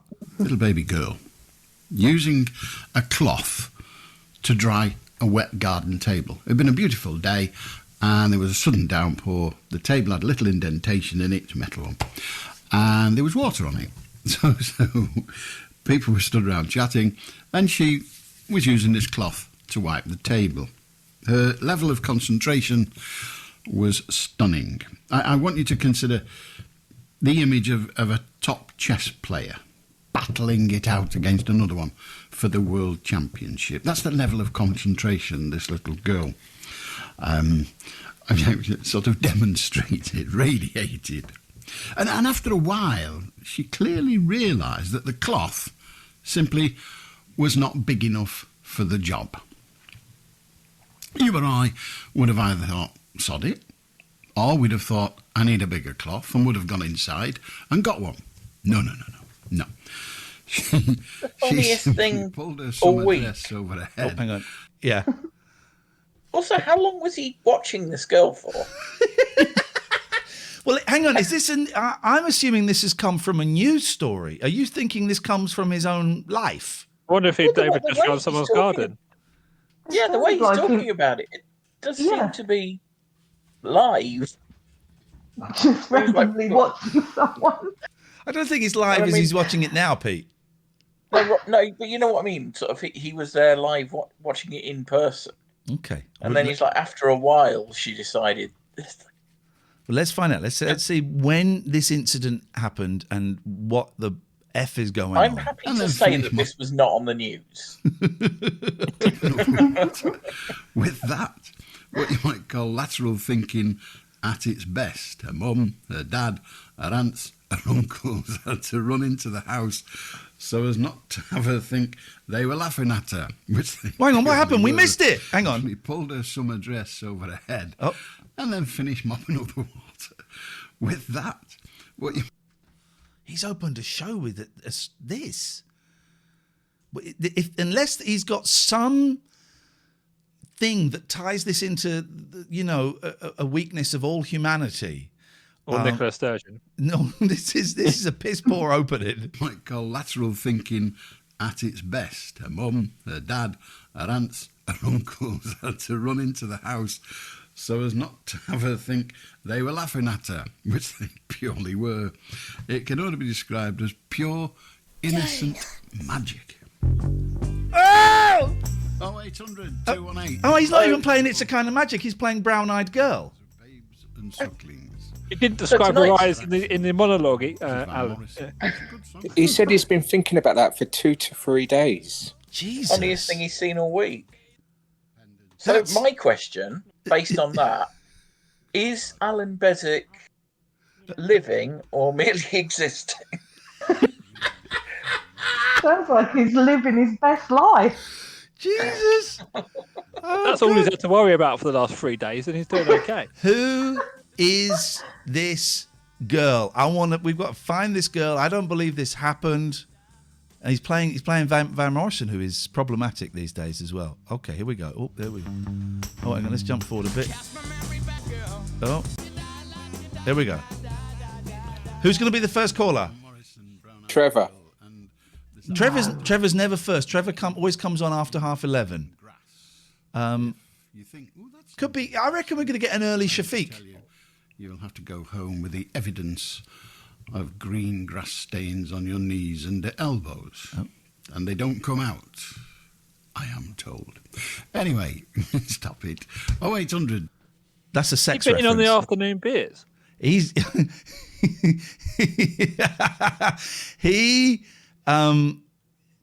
he's just made a sex joke, right? Grass stains, or so I'm told. Stop it. That's sex. It's outdoor sex. Listen to this. Making love in the green. Oh, he's talking about it. Sorry, this is the thing. It's quarter past, and we're only 8 minutes into the show, so I apologise. Here we go. Right. Here we go. Just on Dave's question, I don't think he drinks, does he? No, he doesn't. Doesn't. As you know, Pete, he doesn't put poison in his body. Well, quiet. Van Morrison, Brown Eyed Girl, and there's that line towards the end of that, making love in the green grass. If you know that line's in there, why put it on after the story about the 2-year-old girl? Oh, just don't do it, Alan. Oh God! Visionary Soup. If you want to leave this awful chat at any moment, please just do. This is descending into something I really don't want to be a part of, but I will be for a bit longer. Sounds interesting. Allow me to tell you, you'll have to go home with the evidence of green grass stains on your knees and elbows, and they don't come out, I am told. Elbows. Why would you have grass stains on your elbows if you were making love in the grass? Thinking of all connotations, and I'll have to draw some pictures in a bit. Anyway, stop it. 0800 218 2255. Sorry? I guess he likes to be on the bottom. Yeah, okay, so they're doing reverse cowgirl, right? But why has he got grass stains on his elbows? Because he's like got his arms up, like holding her in place. Yeah, and his elbows are touching the ground. He's got long arms. Okay, we got there. Yeah. Right, if you wish to join us, you can pick up your phone, have your say, talk about absolutely anything. We really don't mind. Kirsty's new. How do Kirsty? New caller alert! New caller. Okay. Tricked us. Let's see what Kirsty's got. I wonder if she... Quite often when he gets new women callers, they're drunk. So let's see. Hello, Alan. Can't actually believe I've plucked up the courage to phone you, actually, because I listened to you when I'm a teenager. I'm now 50 and I'm just phoning you for the first time. All right. Because I just heard you talk about Nicola Sturgeon there. Yes. And I was brought up near Arnside, a place called Silverdale. I know I've ended up... ended up in Scotland. Mum and Dad were both Scottish, came back up. Very Scottish. Very Scottish. And That's a little bit I feel touchy. like she's trapping Yeah. us up here, have to say, at the moment.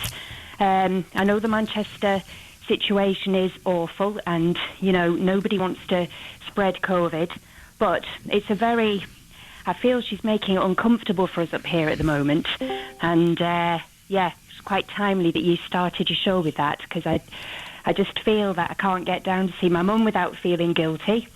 Haven't been down south for a year and a half now. And, it's funny because I've always felt very welcome up here, but the last year and a half, I've really changed. Gatford, nice to see you. Mac UK 1183, hello. Goodbye. Thought so. Hello, Gatford. Hello. I've just been playing board games with friends, so I've just joined in. Can we kick him? We can. Well, no, I mean, I'm allowed. I was promoting the show while I was doing it. Is that, Gatford, is your picture, is that me? Yeah, that's me and you at Hyde Park. Okay. Friends. Sorry, hasn't everybody on here got a picture of them with Ian Lee? No. Profile pictures. Wow. I mean, I thought this was an Ian Lee. Mobile phones didn't exist. Discord, so. I've been told that Stewpot's coming in. Hang on. Hello, Stewpot. Hello, Stewpot. I only got Stewpot today. It's a pot of stew. I only got it. Isn't that sad? Yeah, it's a pot of stew. I just thought it was like a funny word to say to someone who's called Stuart. All right, Stewpot. I just thought it sounded good. But it's a pot of stew, delicious stew.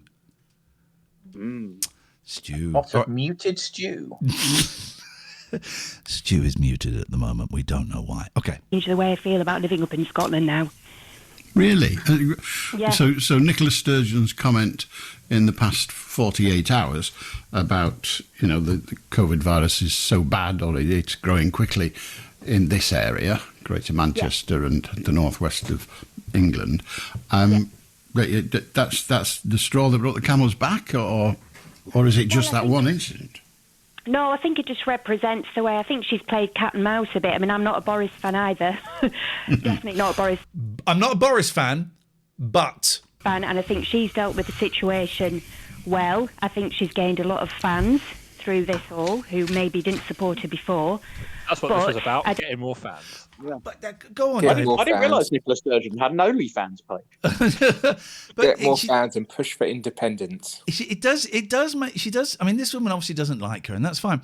But surely she was doing that stuff to, I don't know, save lives. And if people then started liking her because of it, that's okay, isn't it? I don't, unless she created COVID just for the excuse, so that she could become more popular. I don't know. Definitely think she's doing it to get enough Twitter followers that she can get verified.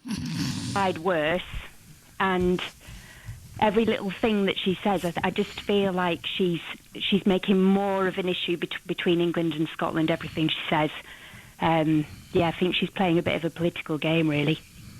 Well, she's a politician. That's kind of what they do, isn't Yeah, it? But is it not inevitable? Very clever. Is it not inevitable that she, because I got a feeling, Pete, this is going to be another show that's going to wind you up. Yeah. Yeah. That's ladies and gentlemen, that's what resignation sounds like. she very definitely wants independence from the UK, that she takes every opportunity to, if you like, poke a finger at the UK and say, look what you're doing, or the rest of the UK, England particularly. I think you're absolutely right. I think that's what she's doing with everything. I mean, don't get me wrong. She's dealt with it very well, but underlying it all, everything's been a week after Boris has said it.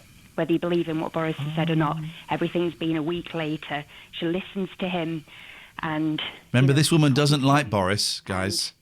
It should have been a time where we all get together, and everybody's. Well, no, we're not meant to be getting together. That's it's the exact opposite of it. But it isn't, is it? We are socially distancing, so we're not getting together. Hugging is the same. My joke there. This is great. We are tuned into the Basic frequency. Right for Scotland. Whether like it's the right red for the button rest of the UK for Basic. or not. With the Basic babes. No, I mean, I'm not. Don't get me wrong. I'm not saying that she should have been saying free movement and everybody travel around, because that wasn't the right thing. But it's very difficult. It's difficult to explain when you don't actually live here. It's difficult to explain when you haven't got a clue what your argument is. You just don't like her. I think she's made the divide more prominent than it should have been. It's always been like that. Yeah. And it's really hard, Alan. It's hard to explain when it's hard because I've lived that moved here on quickly. now since I was 18, and I love it. I love Scotland, but I'm petrified about another referendum and us becoming independent. I really am. You're frightened. Is petrified the right word? Well, if you can't tell her what word she needs to be saying, Gary. Well, only that. I mean, you could be concerned about a Scottish referendum. Why would you be petrified? She lives there, doesn't she? Yeah. If you listen, maybe we'll find out. Carry on, sir. Thank you very much indeed. I accept your apology. Pardon? You're frightened You're frightened of what I might call independence. Yeah, I really am. And I've got friends up here who didn't vote for independence last time, who are now saying that they will the second time, and I just think it's edging nearer. And I think just things like the Manchester things come about. I mean, I bet this woman supported Brexit. She sounds like Brexit. It's just that little Lady Brexit. Undercurrent with everything she says all the time. First she was afraid, and now she's petrified. Yeah. Well done. Well played. To make well people played. think that we could just be on our own, And do you think they cannot in Scotland? I don't know. I really don't. I don't know. It's a lovely idea, but we're not Denmark, we're not Norway. Economically, I think it would be a disaster, Alan. I really do. We're not Denmark, really we're not Norway. No, they're Pretty sure she's in Scotland. The UK, we're better and stronger together. Brexit, look what's happened with Brexit.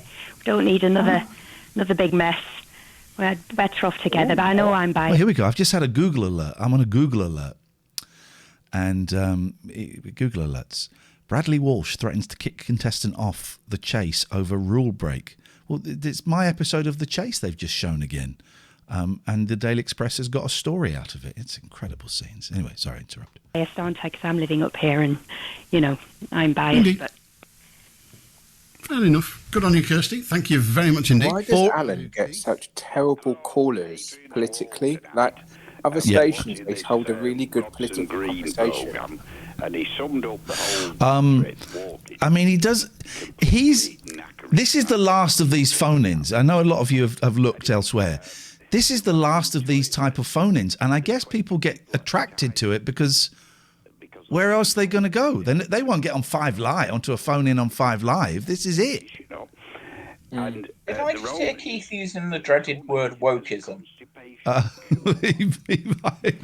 heard him say constipation. The Roman toilet there's 20 people at a time because of the way it's all laid out. You know, of course, there's no cubicles or anything like that in them days, you know. And the Romans ate honey as a constipation cure. Any evidence that it worked or didn't? No, afraid not. Last one to now. Spouting shite. Now we've got there. We've got some classic for those new to Bezic. We've got some classic Bezic stuff going on there. First of all, Bezic not listening, typing away. What do you think he types? He's like, is he writing a book or something? Because he's probably getting 2 or 3 chapters out a night with the amount of typing that he does. Are you just writing down the good lines for a book? Yeah, or I'm pretty sure he does a bit of research and looks up the news article, whatever they're talking about, and then says what he thinks it says. Well, Keith's talking about Romans having a shit. Is he? Is he I good? think he's playing Words with Friends. And then also, I like... It's much darker. Maybe it's best to don't give it. I like Keith's calls, but I don't know why he does them. And it's interesting, isn't it? And you will have heard people, callers to shows that have a turn, that have their party piece, and they stick to their party piece. I thought when Daryl Morris sat in for Alan, I thought he got quite a lot out of Keith that was actually quite interesting. But Keith feels he has to do this. Here's some facts, and I've only half got them learned, and I've probably got them wrong anyway. Have this, I'll be off. It's a very strange little piece. 9 police officers were suspended because they arrested 19 staff at a burger place for not supplying free burgers. So I daren't think what the charge is. But that were in Pakistan, by the way. Hamburglary. It wouldn't be ham, it's Pakistan. If they were getting free burgers, then there was no charge. Well, exactly. But they didn't get them. That's why they arrested them. All right. Yes. Right then. All right. Well, thank you very much. Have a good night. Oh, Zach came. Zach, come back in. Oh. Hello, Richard. Do you remember the Omar bombing in 1998 in North Ireland? Wow. Do you remember the Omar bombing in 1998 in Ireland? That is... Get the sense there's something going on with this caller. Yeah, that's an opening. That's an Yesterday. opening. Sure, he was on yesterday. He has. This guy started calling a few times, and it's... I remember... I didn't hear him yesterday. Doesn't he start most calls with "Do you remember"? Yeah, it's a "Do you remember?" Hey, I tell you my favourite caller, and he doesn't call as often now, and he's normally on quite late. Arnold. Do you know who I mean? What are you talking about, Willis? He's the guy who's obviously had some sort of brain injury. And speaking of brains, Alan, what's your brain? What's your brain? Have you read a book, Alan? What was the last book you... It's funny, them books, how do they think they write them books, Alan? You've been into a shop. What was the last shop you went into? That guy who... He's obviously had some sort of brain injury, and it's pure stream of consciousness stuff. And he will ask a question, and then either a word in that question or a word in the reply sends him off on a tangent. It is fascinating. Have you heard it, The Smiths? Yeah, I think I know who you mean. He calls... Maybe once every 2 to 3 weeks. Right. He used to call a lot. And Alan is really, really gentle with him. And he can be a little bit annoying sometimes. It is, I find it fascinating because I don't know what he talks about going to university and stuff. So I don't know what has happened, whether it was an injury or a disease or an illness or something. But something has buggered up the wiring in there. And he just follows these lines. It's incredible. Anyway, that's not this guy. Do I remember the bombing? The Omar one in North... The Omar bomb. I do remember the Omar bomb, a particularly nasty one. Yeah, when the mixed signals from the Sunday's mixed signals to the people knew. Yeah. Do you think that was right, what they said, like giving people missed signals going near the bomb? "Oh, it's a bit stupid telling people that the government, the police, to tell that going near the bomb." It's hard to know because you're damned if you do and you're damned if you don't, really, when you're trying to deal with terrorism. Well, it's for me, when you're talking about terrorism, there's really only one person I've ever seen who can cope with a bomb threat particularly well. Let's get the bloody thing going. And that is not to make light of what they're talking about, but JR, who just sat it out and smoked fags and looked at a clock. Do we know what he did after he left the Pleasure Beach? Could he be working for MI5? We watched the other night, Catherine and I watched that other Blackpool Pleasure Beach program where we saw a bit of it with that blue comedian. And it was really interesting. We're probably not going to show it on stream because it is a little bit sweary. It was really interesting and there were some really good bits in it. But then there was also some, I don't know what you call it, augmented reality. Where they kind of faked some stuff. John Thompson introduces it and says, we're following their lives and every now and then we've added something to make it a little bit more interesting. And yeah, I just thought, you don't need to do that. You can let's just watch a blue comic in Blackpool, a fella that runs a bingo hall and has fallen in love with a woman in Thailand. And let's just watch that. It's a good. It's worth watching, but we probably won't show it on the stream. And so you need to check out The Marriage, the thing that I found the other week. Yes. Let me write that on the whiteboard. As well, BBC 4 are reshowing the original The Cruise that launched Jane McDonald this week. Oh, are they? Really? They are, yeah. 7:30, because my mum likes Jane McDonald, so I looked it up for her. So 7:30 this week, they're reshowing the original Cruise, which I think was one of the very first reality shows. Pete, can I ask? Pete, of course, of What's on the Tapes fame. It wasn't. The Family, I would suggest, is the first reality show. Okay. I said one of, I wasn't. But also, I think those things are documentaries. I think, anyway. Pete, do you still tape stuff? No. Okay, we move on. People, how they might best behave. What's your thought on it?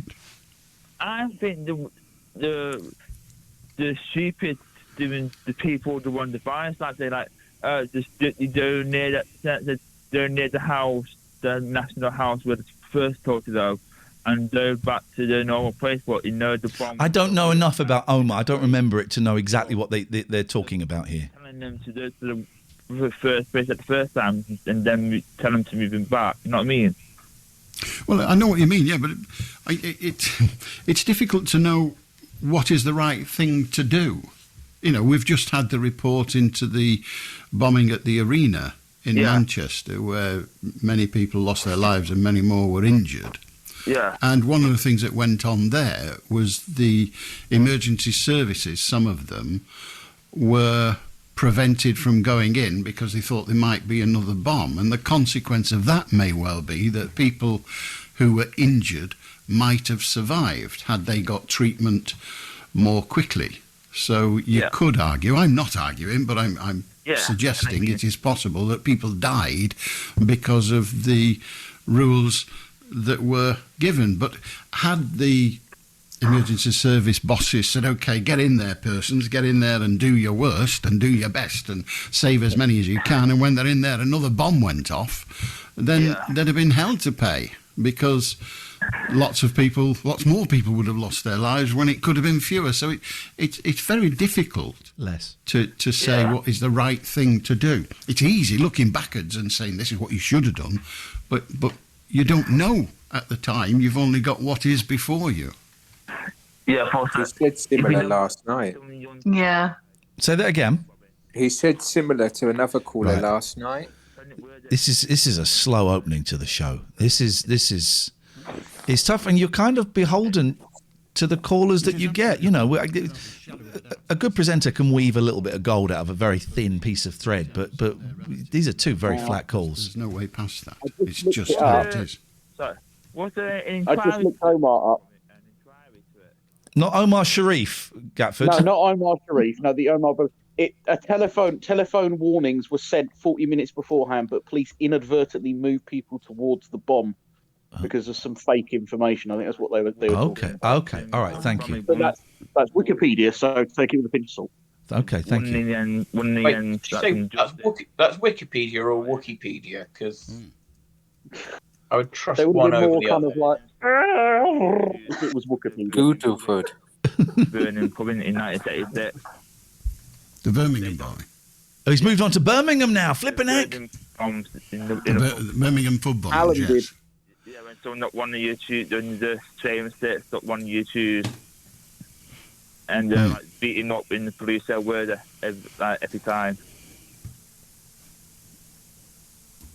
Well, lots of things went on at that time. I don't know whether the people who were accused of planting the bomb were beaten up in the cells. They were certainly given a very, very hard time. I don't mean physically. They were badgered. Giving a very stern talking to. Yeah, exactly. And you can understand. Naughty.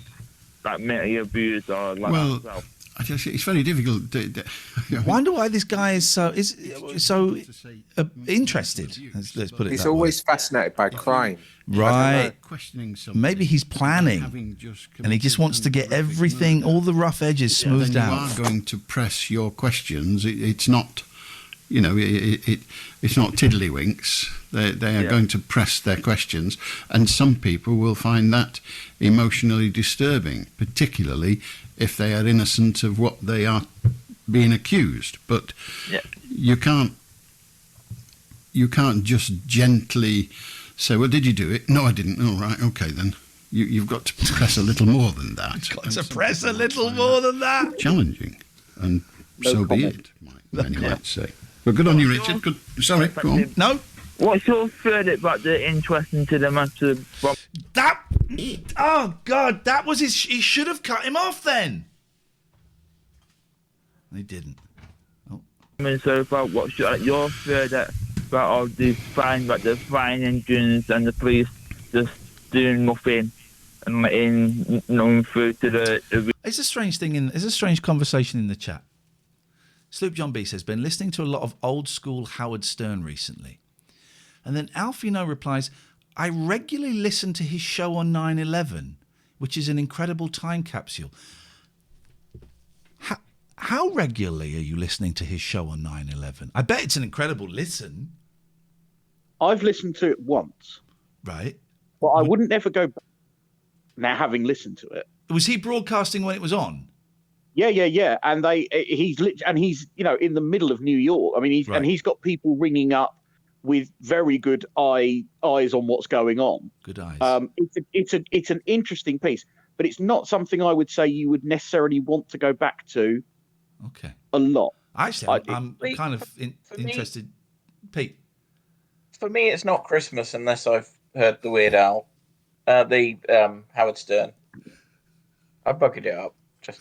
Do you want to try it again, or should we just move so on? I said what I said. We edit that bit out. Yeah, we'll cut that bit out, and we'll get a professional actor in to revoice it for you, Pete. Yeah. Don't worry, mate. Don't worry. Rena, what's your verdict about it? I understand the decision of the management of the fire service to say you are not going to go in because there may be another bomb and you could be blown to smithereens. Many years ago, when I first came to the BBC, and in those days there were all sorts of bombings going on all over the place. And like the 92, 96 one. Bombings. He knows all of the bombings. Warrington was bombed. It's like getting Dave on to talk about the Beatles. Huh? Do you think he's been in a bombing? I don't know. If we are ever told to Do you imagine if you went on Mastermind? What's the specialist subject? Bombings. Yeah. Bombings. I don't want a terrorist to tell me what to do, and it's my life. And they said, no, it's not your life. It's ours when you're working, and our job is to protect you. And if we say you're going out of the studio, you are. And so occasionally, when it happened to me once, you would be evacuated from the building because there was a serious threat, and nothing happened. And that was common to radio stations and television stations all over the country. And the bosses were doing what they have to do, and that is to protect their staff and the public. But in hindsight, you think they could have left us in there. What would have happened? No, they're Nothing. JR, couldn't they? Yeah, exactly. You've got to make the decision that is right at the time. And I mean, why leave the building for a fire alarm just in case there's not a fire? Oh, I mean, you know. I'll be honest. I do begrudge leaving for a fire alarm. Well, I'm a fire warden. I don't. Oh, come on, man! You've been in Tesco or something, and the alarm's gone off, and you've just carried on shopping, haven't. right? No. Flipping hell, of course, Gatford's a bloody firewood. I'm here to protect you, Pete. Oh, Someone maybe do I a should not talk at all then, because I'm fire warden. Oh no! Can someone? I can never do these. Can someone do like a Fireford or a Wardenford thing? I'm never quick enough to do them. We've got two, please. You're a hang on. You're a fire warden as well. My God. Yeah. What does that involve? Well, I keep track of visitors. I work in a school, so I'm kind of like support. So part of my job is to make sure that people have evacuated when they're supposed to. Are you the person who says if this was a real fire, you'd all be dead by now? Yes. Yep. Can I just say, in the chat, I expected so much more from Catherine. Catherine Boyle says, Gatford bums alarms. Homophobia and alarmophobia and bumophobia from Catherine Boyle. That's just mentioning bumming is not homophobia. No, Great people mentioning Gatford is. Yeah, fair enough. We have the suggestion of Hoseford. What? Oh, no, you're not allowed to use extinguishers anymore.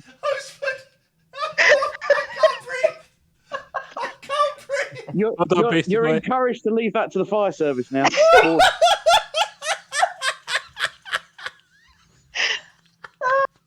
This is all going in my next report.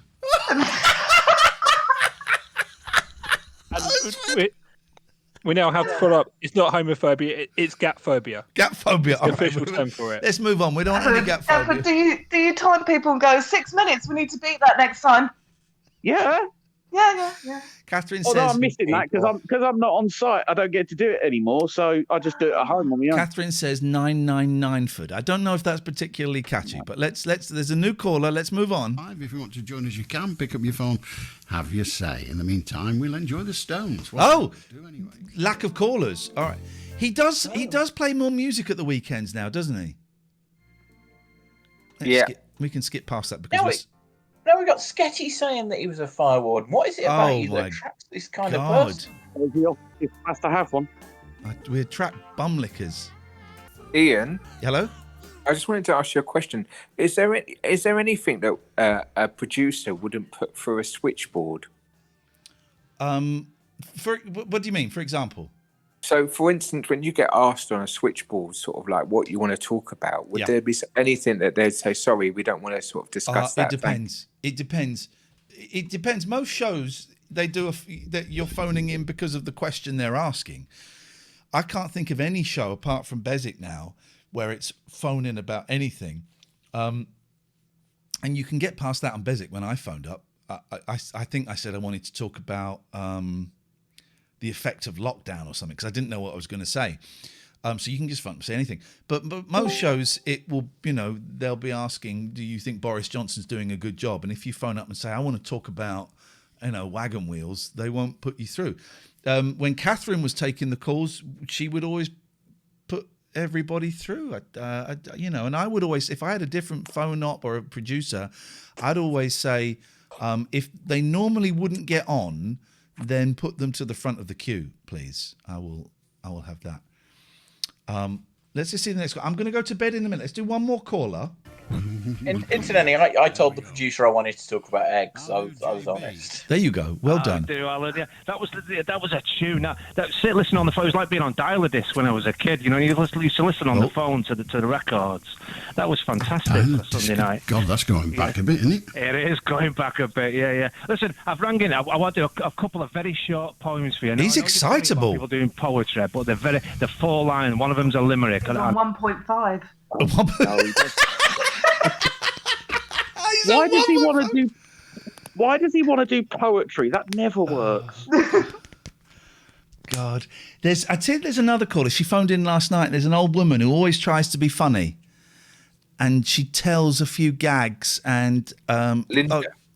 Is it Linda? I can't remember her name. She's quite old. And she did, what did she say? Oh, I can't remember what she said. And I'll fire them off for you if that's all right. If you're limerick, surely it's 5 lines. Well, it's 5 lines, the second one, but the first one's 4 lines. And before you ask, yes, I wrote them. If I didn't, my publisher's in Lumber. So do you want to hear them? You'll like them. Go on. They're funny. Well, I'll be the judge of that, but go on. First one goes like this. I'm not saying maybe I was an ugly baby, but everyone said to me, Mum, oh, what a lovely pram. We had that one last night. Yeah, that's because it was me. He's recycling his own material. Same call every night. He's phoning up and doing it again. I was on Merseyside right. doing it. Yeah, that was me. Faster than yesterday, I'm pretty sure. I've wrote this from a lovely summer's day, but I put you in it. So this one's for you. It goes like this. Here we go. The garden mowers were merrily mowing. The cans of Stella were steadily flowing. The sun lit the sky. He's copied the tune off of the Sugar Puffs guy. What's the guy's name? The sugar Honey Monster? Yeah, the Honey Monster. But there was the guy, the poet, John Cooper Clarke. John Cooper Clarke was never the Honey Monster. He was in the Sugar Puffs adverts for a while. You learn something every day. Yeah, I don't because I'm sure he was the posh kind of straight guy in it, wasn't he? No, he was the big-haired Scottish guy or Manchester guy. Not Scottish. He's he was from Manchester. Yeah, that's why I corrected myself. Okay. And the mood was real high till Bezic played Leonard Cohen. And I like Leonard Cohen. That was it. Yeah.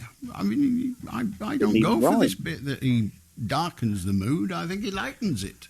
I think with he his was honesty. Yeah. I think he was great, Leonard Cohen. Yeah, sadly missed. Never got to see him live. Did you ever see him live? Yeah, about 5 times. Oh, did you ever interview him? No. In fact, one of my regrets, if you can have regrets in life, I don't know whether you knew Wilson. Yeah, of course you can. In Manchester. It's regrets. The great Wilson. Oh, no, you wouldn't. Anyway, he was Tony Wilson. I mean, of course, but he was. Oh, right, Tony Wilson. Yeah, the soul fortune like myself. I've never heard Tony Wilson referred to as Wilson. An interview with Cohen, and it was because Cohen had a very small travelling art exhibition, and it was in Manchester. It visited the Northern Quarter, and Wilson rang me up and said, "Do you want to come?" And I couldn't. I was working. I was doing a show, and I could have met him. I could have had dinner with him, and I was so cross. You think Bezic knew Frank? Sorry, Bezic know Frank. Phone him up and ask him, Gatford. But if you mention me, I'm going to put my fist in your hooter. Phone up and ask him. Struggle. Okay, but you're not going to hear it for a few hours. No, well, I'll be going to bed in a second anyway. I probably won't hear it till next week. He's not a comedian. Do you know what I mean? He's very serious when he's doing interviews because that was his shtick. So he doesn't do humour. Although I did hear him do a joke in Liverpool. He was a fantastic lyricist. Huge influence on me, like a lot of the greatest lyricists of all Jesus, time. But anyway, shut up, you listen, boring. thanks for listening, Alan. It's lovely to talk to you. Top man. And you, have a good night. Ta-ra. Top man. Top man. 22255. He talks about lyricists. Some of the greatest lyricists in the world was, of course, Ray Davies. God, no one's calling in. Oh. Even Trevor. And you don't get better than the Kinks. They're not playing, mate. It might be too early. How you'd find out. Let's skip for it. Take one more caller, then it's Betty Buys for Ian Lee. Going up the Wooden Hill to Bedfordshire. John Keane. Oh, God, it's this guy. This is the guy who is blind, and he is rewriting the Bible to make it more understandable. And he's doing, I think he might be doing the Old Testament as well. 0800 218 2255. How do Mike? Hello, and great to be with you again. Oh!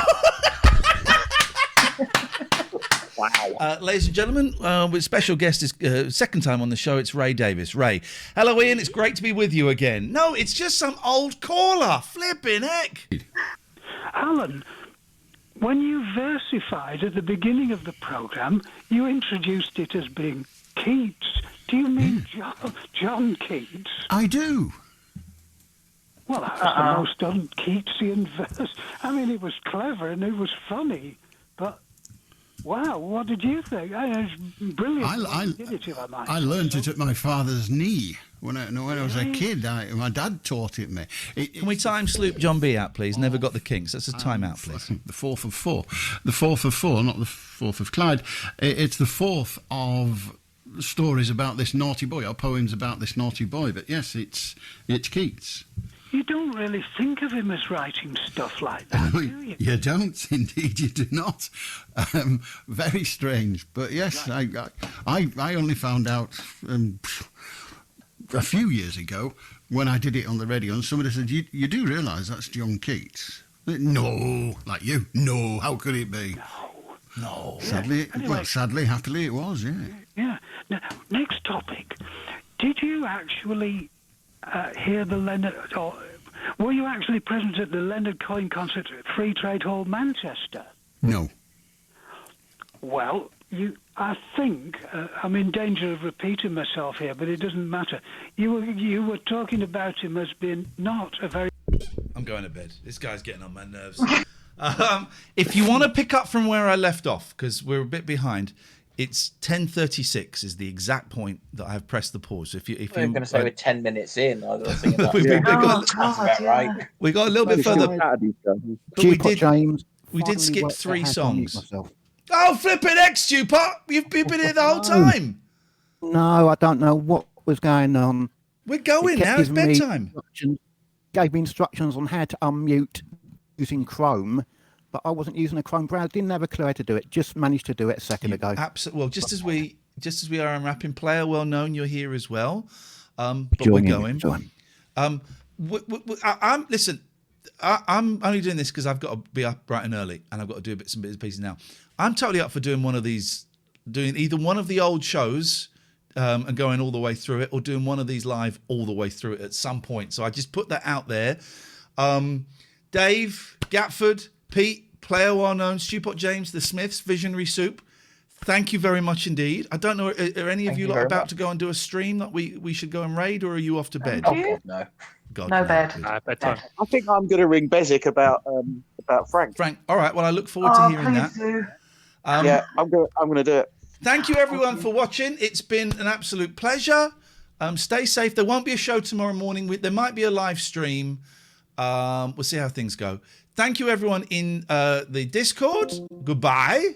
I'm out of there. And thank you, everyone, for watching. We're done. Tutty bye.